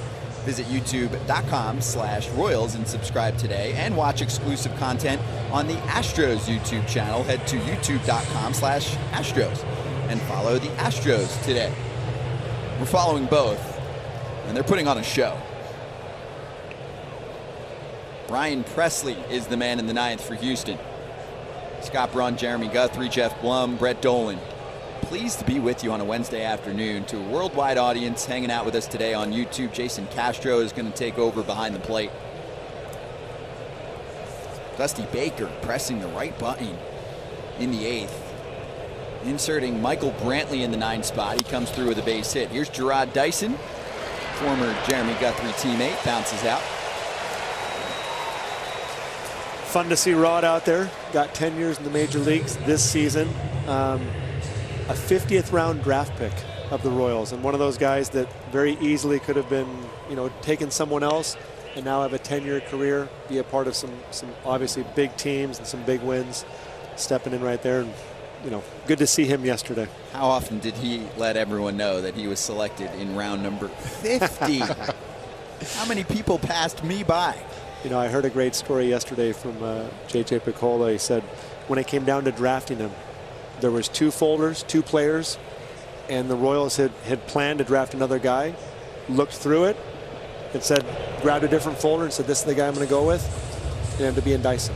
And so, and a guy that, obviously had to work his way up from the bottom of the totem pole to the major leagues, and did so. And, just a great story. It's a great baseball story about guys just working hard, persevering, and making it through. What's the game with the briefcases? Deal or no deal? Deal or no deal. Take that one. Well, that Right? one is lightning fast. So is Michael A. Taylor, and turns away from a fastball from Presley. Almost hit him.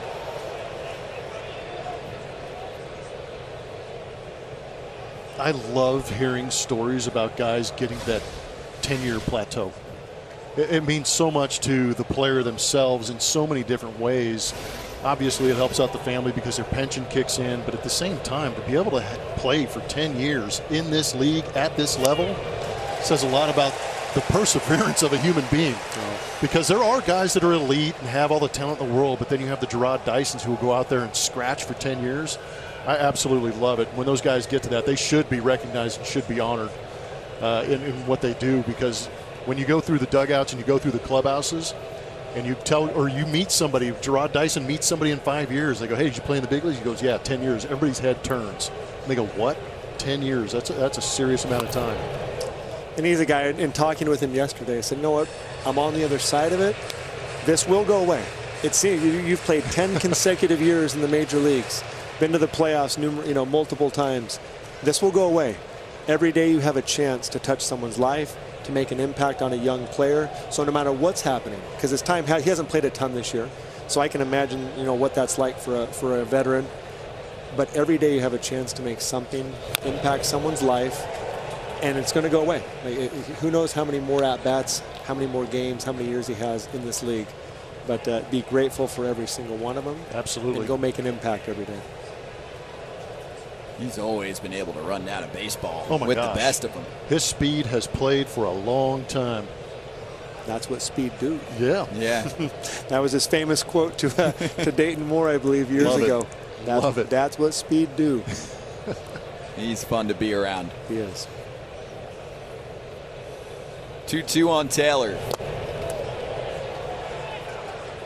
Did he go? No.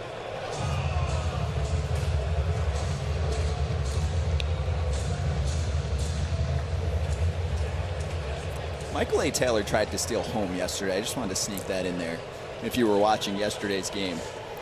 Luis Garcia does not have the quickest delivery on the planet, and that was put to the test, but he rushed it. And Taylor was toast. I think that just helps to tell the story of why the Royals are so fun to watch. Taylor up the middle. It's going to be a tough play for Altuve, and he will keep it towards him, but Taylor will reach. Base hit for Michael A. Taylor. I think Jose was well aware of that speed as well, as he's running to his right in the center field trying to field that ball. Left of the bag, no less. I know, and he's ranging away from the bag that he's trying to get back to throw to. But when you know a guy has speed at home plate and you're trying to make one of those great plays, you know that there is so much pressure on the exchange from the glove to the bare hand. And if you don't make that exchange, there's really no chance. It would have taken a miraculous, perfect play from Jose to make that on Michael A. Taylor. And that's a veteran too, right, Jeff, that knows if I make a bad throw, Taylor's in scoring position, Yep. We're in trouble. 5-5 game in the ninth. It's a really good point.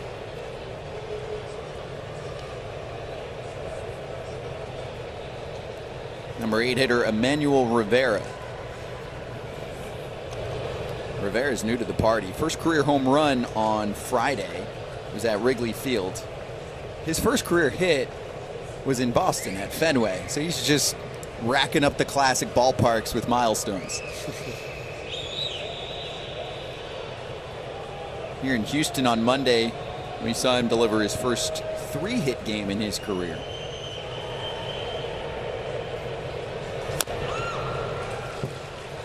Now, I know he's a few home runs away, but does he have a little bit of a look like Nelson Cruz, or am I seeing something wrong here? You're saying with swing or with face? Ah, the face. Yeah, the face. That's what I'm saying. If the swing looks like it, that's a good place to be too. Yeah, it would be.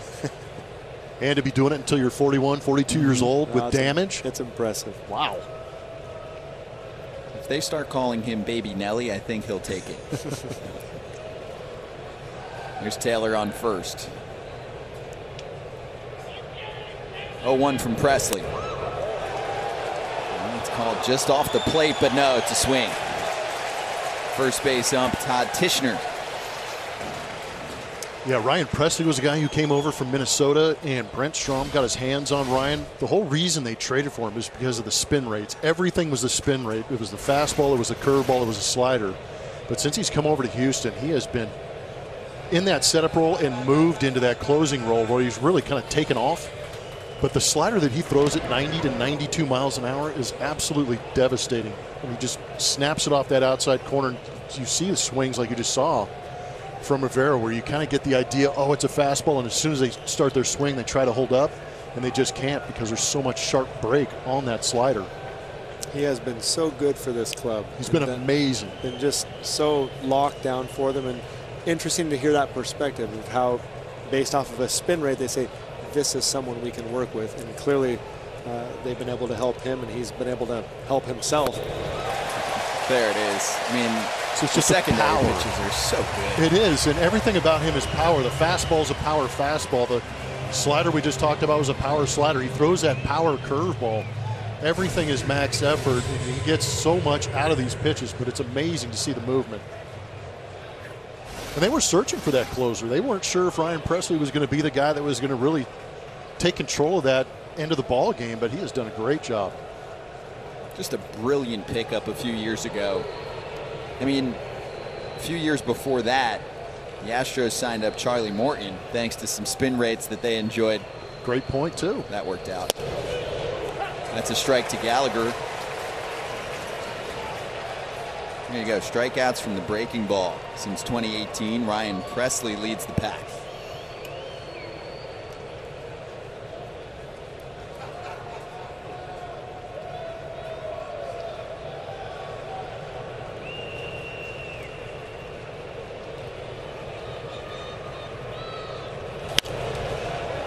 I'm going to give Cam Gallagher the most underrated AB of the day. There's not necessarily a YouTube trophy for that post-game. I think at the moment Whit Merrifield's probably leading that charge. But back in the 7th, 2 on, 2 outs, works a walk against McCullers, knocks him out of the game. Javier comes in, Merrifield on 1 pitch, blasts the Royals to a grand slam and a 5-3 lead at the time. The Astros had battled back. And now Gallagher will pull that one foul left side. Yeah, Whit Merrifield, you know, you benefit because you get the guy on base, but it knocked. You remember the previous at bat where we had Whit Merrifield mic'd up and he just stood in the dugout going, that was a good slider. He didn't have to face that slider. We know that there was a little bit of fatigue with Lance, but at the same time, Whit Merrifield didn't have to have that slider in the repertoire. He could go up against a guy that he's facing for the first time and ambush him like you were talking about, Jeremy, and he got a hold of one. Yeah, one of those things, all because of great at-bats. Yep, exactly. Oh, look at Ryan Presley straighten up Cam Gallagher with a fastball. That's in there. He'll look back on the tablet on YouTube and say, okay, good call. Ryan Presley strands Michael Taylor at first, showing off the full display this afternoon in the 9th and giving his team a chance to walk it off.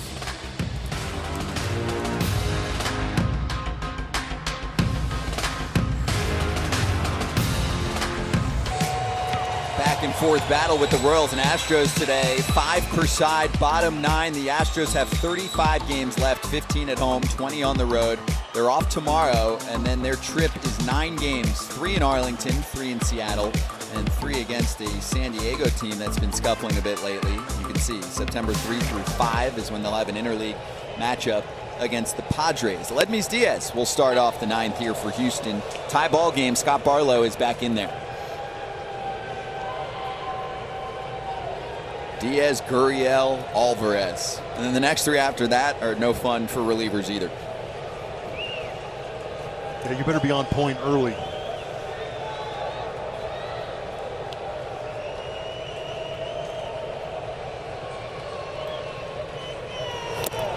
And if you're Mike Matheny, you're thinking, no leadoff walks, please. We did the Nationals last week with Dave Martinez talking about now a very young group that's kind of turning things over. And that was their #1 rule for their young relievers. No leadoff walks. Pump those pitches in the zone. Isn't it funny? Every post-game interview you hear where, if the guy didn't do well, he'd be first pitch strike. I didn't get the first pitch strike over. Then it just creates so many opportunities for the hitter to take control of at bats. Diaz twisted one foul. Well, you're both so right. To get ahead is the most underrated thing that a pitcher can do. I think guys go through their whole careers. In fact, I talked to a friend the other day. He's like, I wish I just would have known the power of strike one. It's amazing, isn't it? Yeah, you think about trying to mix and match and make the perfect pitch. You don't really need the perfect pitch. Just throw a strike. A lot of times they put it in play. They do you a favor anyways. If it's first pitch in play, Yep. Let's go to the next guy. Strike 3. Big punch out for Barlow to start the 9th against Diaz. Big out there, and this game is shaped up to be just like Mike Minor's last start back in Kansas City, the finale of that series, where it was a little bit back and forth, tied up in the end. The Astros went on to win it in extra innings, but Barlow in here right now trying to extend this one. And he's been good for him. I think he's given them a chance to work multiple innings, which is a nice luxury to have when your starter can throw more than just the 1 inning. And so that's obviously something they tried to work with in the 8th inning, tried to get him out of that inning, weren't able to do it successfully, but you go right back with him and a good start to the 9th. Especially when you don't have a break. They're playing in Seattle tomorrow. Yeah, that's a tough roadie. Go from Arlington to Houston and then hop on that charter for a good 4.5 hours to the Great Northwest. That's a serious trip for Kansas City. The Astros want them to be well rested, though. Seattle is suddenly as much of a contender in the division as Oakland. They're only a game behind the A's. Isn't that something?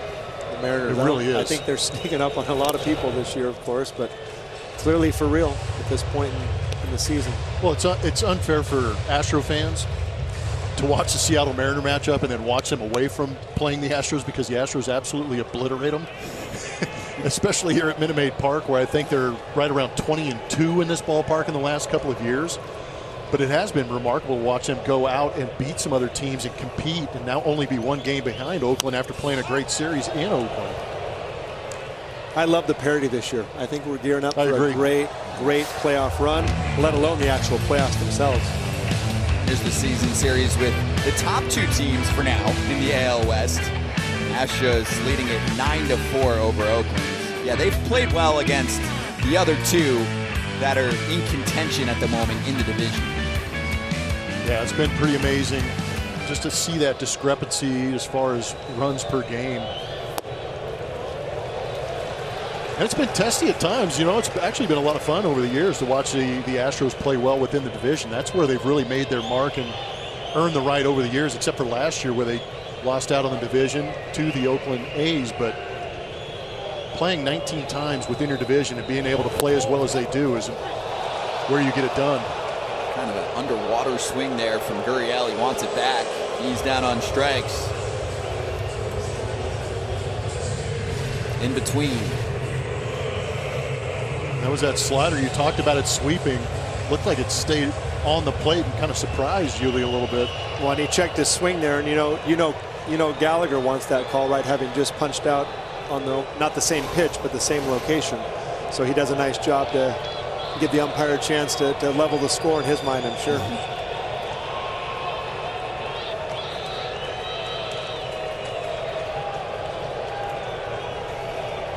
Yordan Alvarez downstairs. He has 4 home runs in his last 6 games.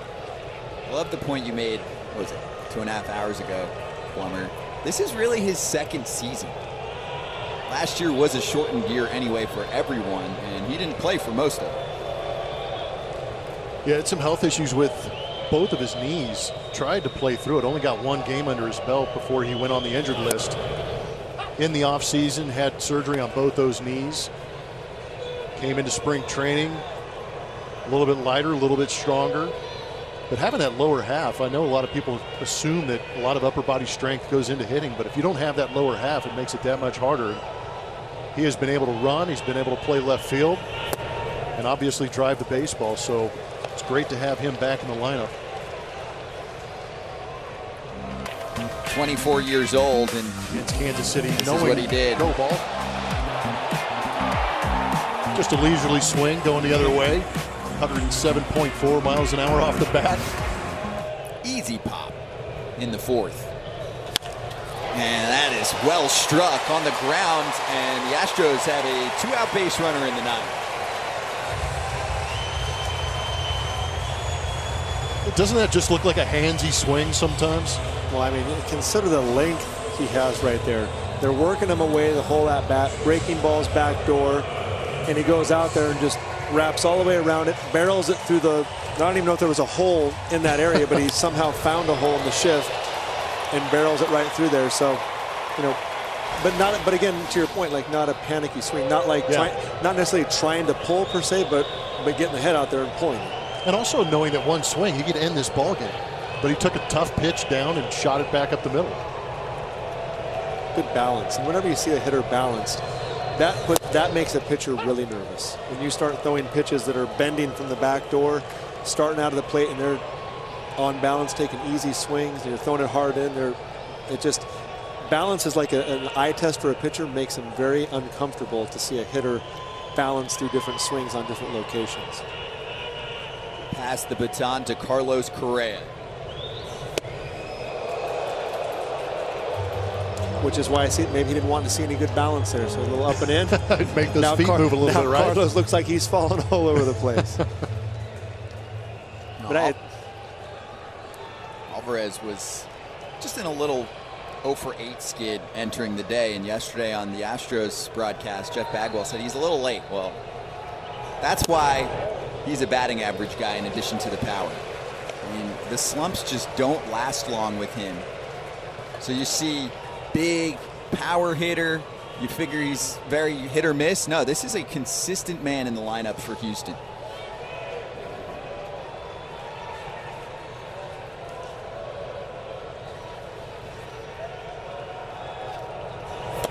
It's 3-1 to Correa. It's a pretty good take right there. That's that balance you're talking about. Yeah, that's it. That just makes you uncomfortable. As a pitcher, just watching it makes me uncomfortable to see that. But, you know, Barlow's mixed it up well. He's throwing the slider. He's got the slower breaking ball, the good fastball. He makes good pitch here. Roll him over. Go hit in the 9. Go hit in the 10. Yep. Don't make that mistake. Hitting .347 in his last 13 games. Take your base. It was clear they didn't want too much part of him in that at-bat right there. Yeah, why don't you go ahead and explain that in that situation? Carlos is a dangerous guy, but you can pitch around to guys unintentionally. Well, you can definitely, so a guy that you recognize is swinging the bat well, you're going to throw some pitches that if he swings at, kind of like earlier, if it's close enough, he'll swing at it, but he can't do damage on it, which is what they try to do. And then you fall behind. You say, okay, if he wants to get aggressive and swing out of the zone, try and play off that. We'll let him do that. But the problem is, you now face Bregman, who's taken good swings all day long on different pitchers. And so the reward for this is still very much in question. Puts a runner in scoring position. Now a base hit gives you the opportunity. Yordan surprisingly does run pretty well. tell you what, Alex Bregman right now is licking his chops. First game back, and you have a chance to win it. This is his kill zone. This is the good stuff. Yep. That's how the series should end, though, shouldn't it? I mean, it's been amazing. It really has. Well, it earned a visit from pitching coach Cal Eldred, and they'll go with the new plan here. Twice he swung at first pitch. If anyone's anxious to be back with the big league club, it's the man who loves baseball more than almost any other human on the planet. He'll take BP at midnight for fun.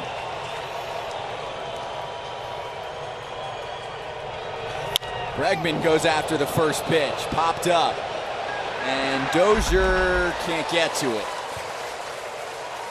I think Brett almost made a play on that. Yeah, Brett. How did that look?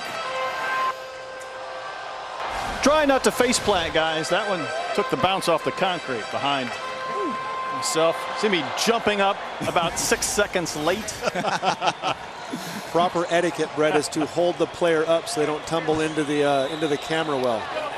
That's why he didn't go after the baseball. Self-preservation, too. He's doing his job. Bregman whiffs. And I didn't see him protecting Alexa either, so I'm not totally certain what Brett's doing down there, if he's checked out on us or what's going on. I was trying. Alexa Ramos down there with Brett Dolan. Everyone's safe and good.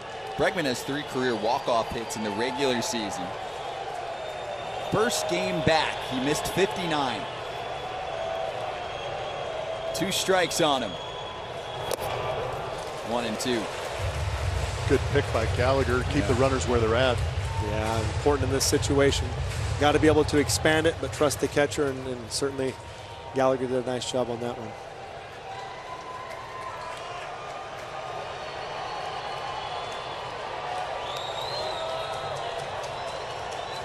Alvarez and Correa on for the 2019 runner-up for AL MVP, Alex Bregman.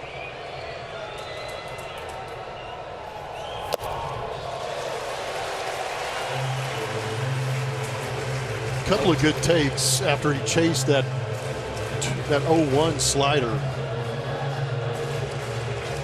I would love to be inside his brain right now because he does display excellent plate discipline, but it's his first game back. Wouldn't you love to have a heart rate monitor on him right now? Also keep in mind, 30 pitches from Barlow today. That's not nothing. It's a pretty heavy workload for a reliever.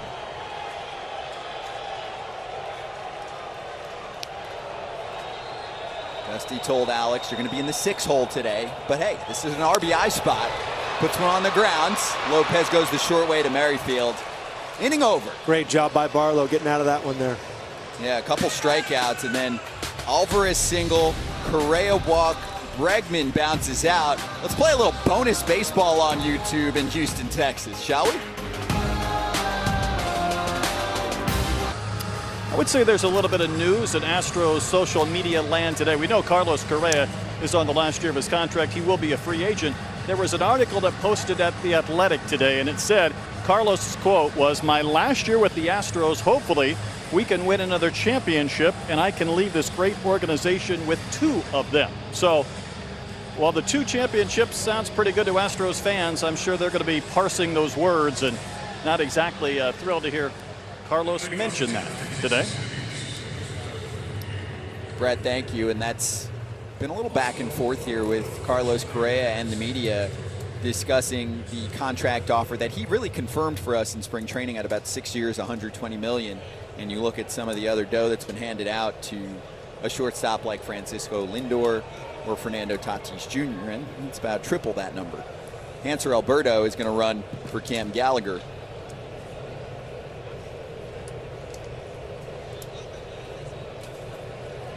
And the Astros are like, oh, this guy again? With Merrifield. Timing is everything. Yeah. This is Kendall Graveman, the 30-year-old acquired from the Mariners, having a dynamite season. And I remember him as a starter. Obviously, he's adapted well to this role. The Astros go out and pluck him from one of the contenders in the division. and plug him in now for a second consecutive day. It's been interesting. It's always interesting to see that transition between roles and pitching, and to see the guys that step in like a Wade Davis and just take that relief role and excel in it, because it's not easy. It is not easy to go and pitch in relief and to have that different dynamic and preparation than there is for a starter. It looks like he's done very well with that thus far. I remember 2015, Kendall Graveman was a soft tosser in the rotation. He was like 90, 91. Watch his fastball now. That's better. 97. That'll play. Whit Merrifield with the big shot today for Kansas City. StatCast powered by Google Cloud. Good lift on this one. Crawford boxes, what was that? 4th row. Grand slam. Accounting for 4 of the 5 runs for KC today.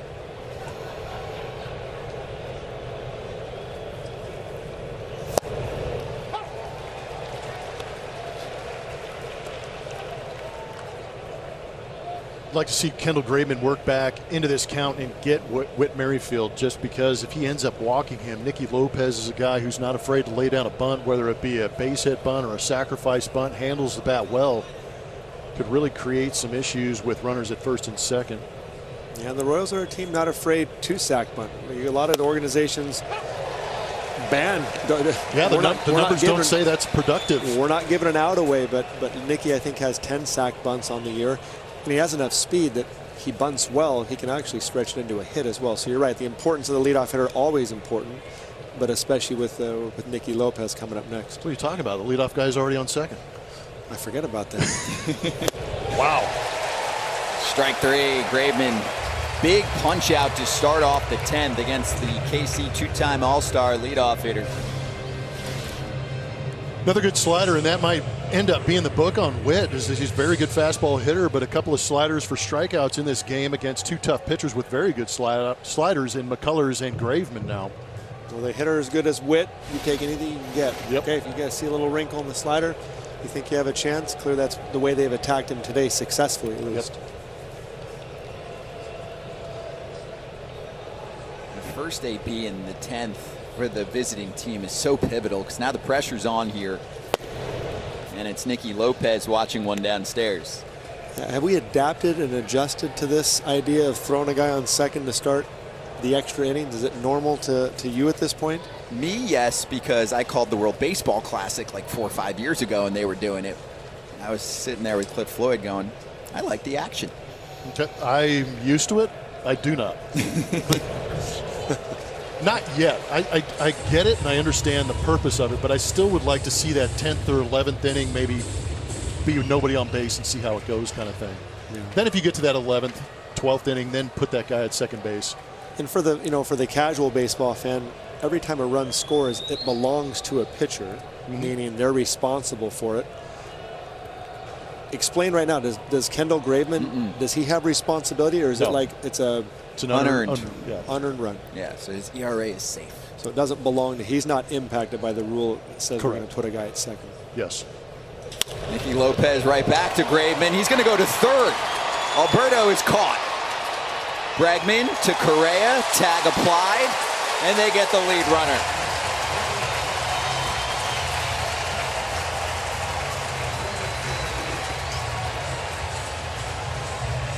Jeremy, what do they call it in spring training?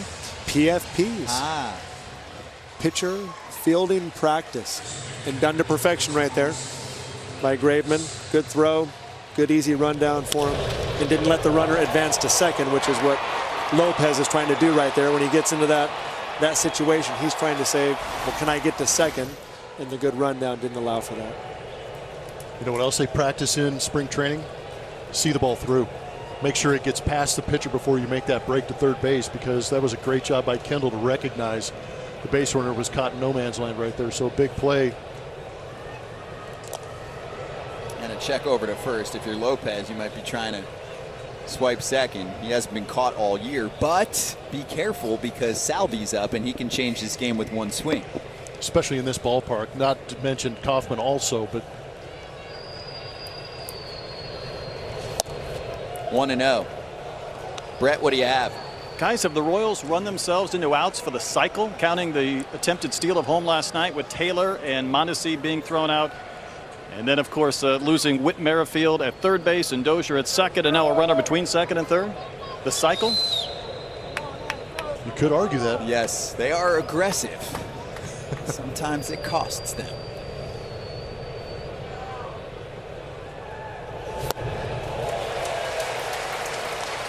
Well, I love what you said about Bregman last half inning. Just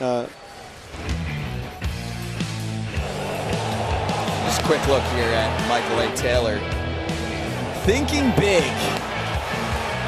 Luis Garcia was on it.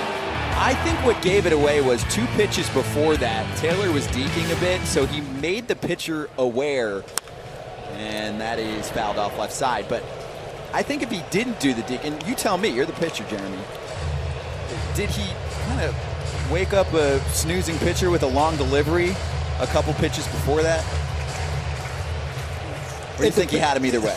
I think either way, because he's in balance, right? His head's down a little bit, but he's got balance. And so to break that early, he has plenty of time to adjust and make the throw.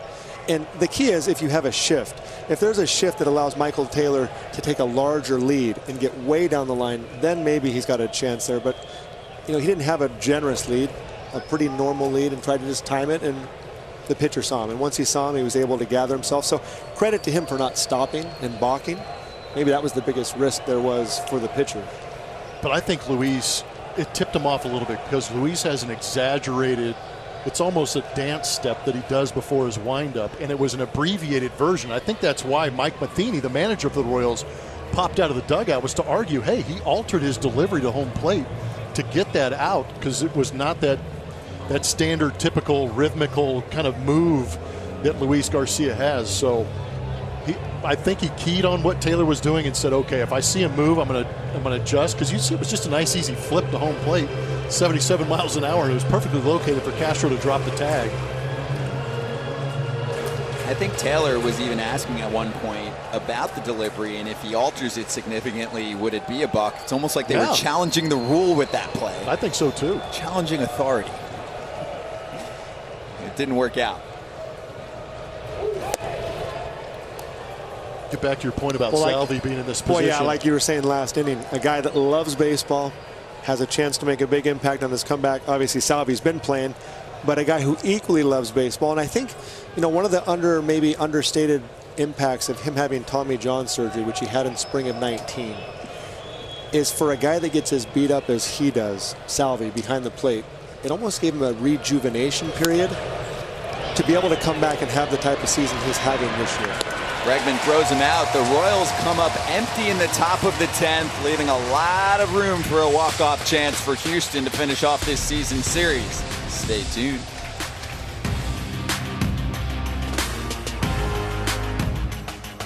TV with unlimited DVR and more. YouTube TV. Try it for free. We're at Minute Maid Park in Houston, Texas. Scott Braun alongside Jeremy Guthrie, Jeff Blum, and Brett Dolan. What a day. This is a perfect way to wrap up the season series between these two. The Royals have played Houston very tough, and now we are in the last of the 10th. Houston does a nice job in the top of the inning, keeping the Royals off the board. Salvador Perez will take over behind the plate. They used a pinch runner for Cam Gallagher. That was Alberto, who ultimately was caught between second and third. That was a costly out for KC. Joel Payamps in the game. All right, it's Tucker, Meyers. Tucker with Bregman at second here in the bottom of the 10th. There's Breggy.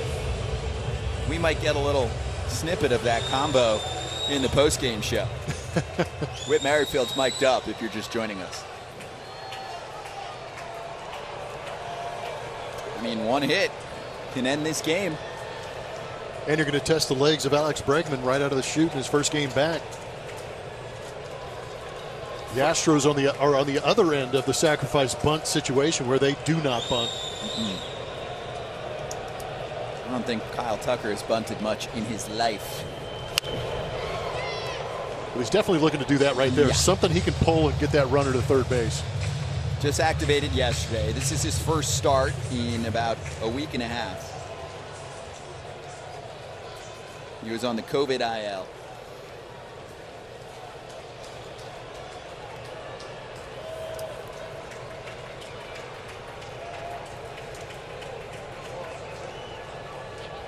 1 for 4 today. Last hit came in the 8th. High cheese from Piems.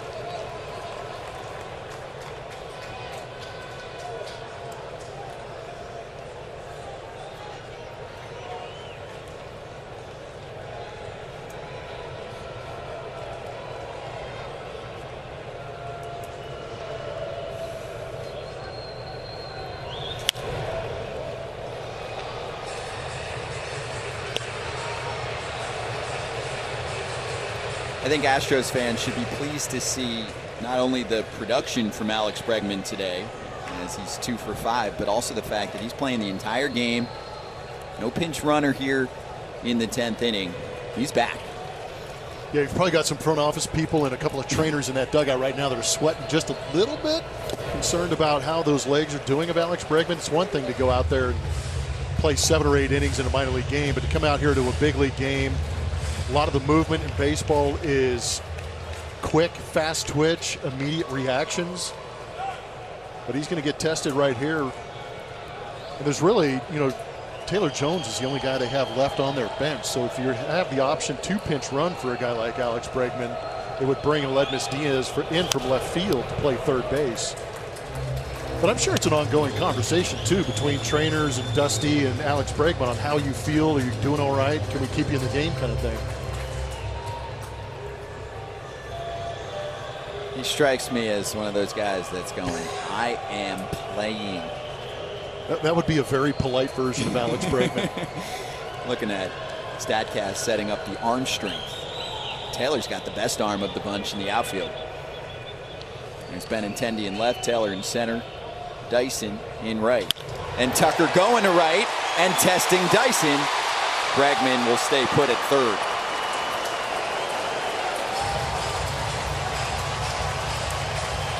They're on the corners with nobody down in the 10th. And here comes young Jake Meyers, the rookie.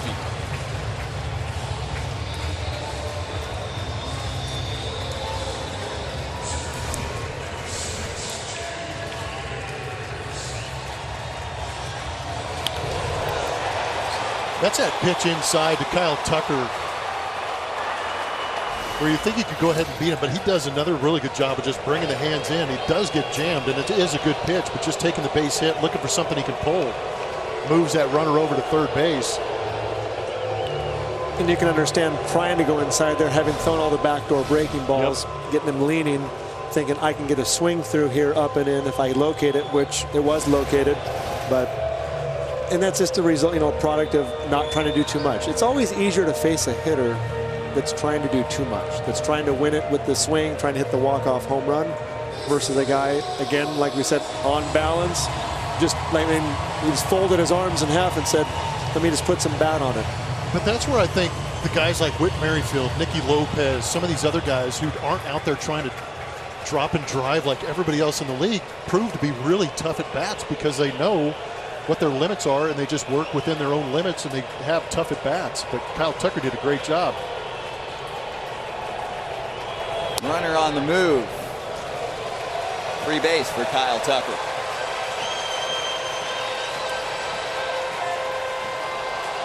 Only Bregman matters in a 5-5 game here in the 10th. And Jake Meyers, young right-handed hitter. When you have a runner at third base, less than 2 outs, you are looking for something that you can drive to the outfield. And these guys have been, the Royals pitchers have been working righties inside all game long. So they'll stick with that plan and see which plan, wins out here. So defensive indifference gets Tucker to second. That's Castro on deck. Are you somewhat pitching around Jake Meyers? I think you're trying to get him jammed. Your best result here is a one-hopper to the pitcher, or maybe a one-hopper to the infielder.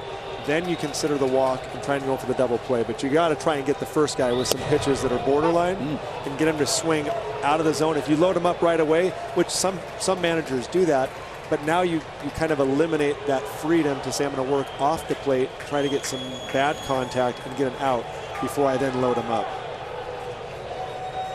2 hits for Jake Meyers. what, he slumped for like a week, and then since then he's looked like he belongs. He's hitting .321 this year, and that is off the pitcher. Piamps, this one's over. RBI ground out. Jake Meyers, you did it. His first career walk-off RBI. Astros take it in 10, 6-5.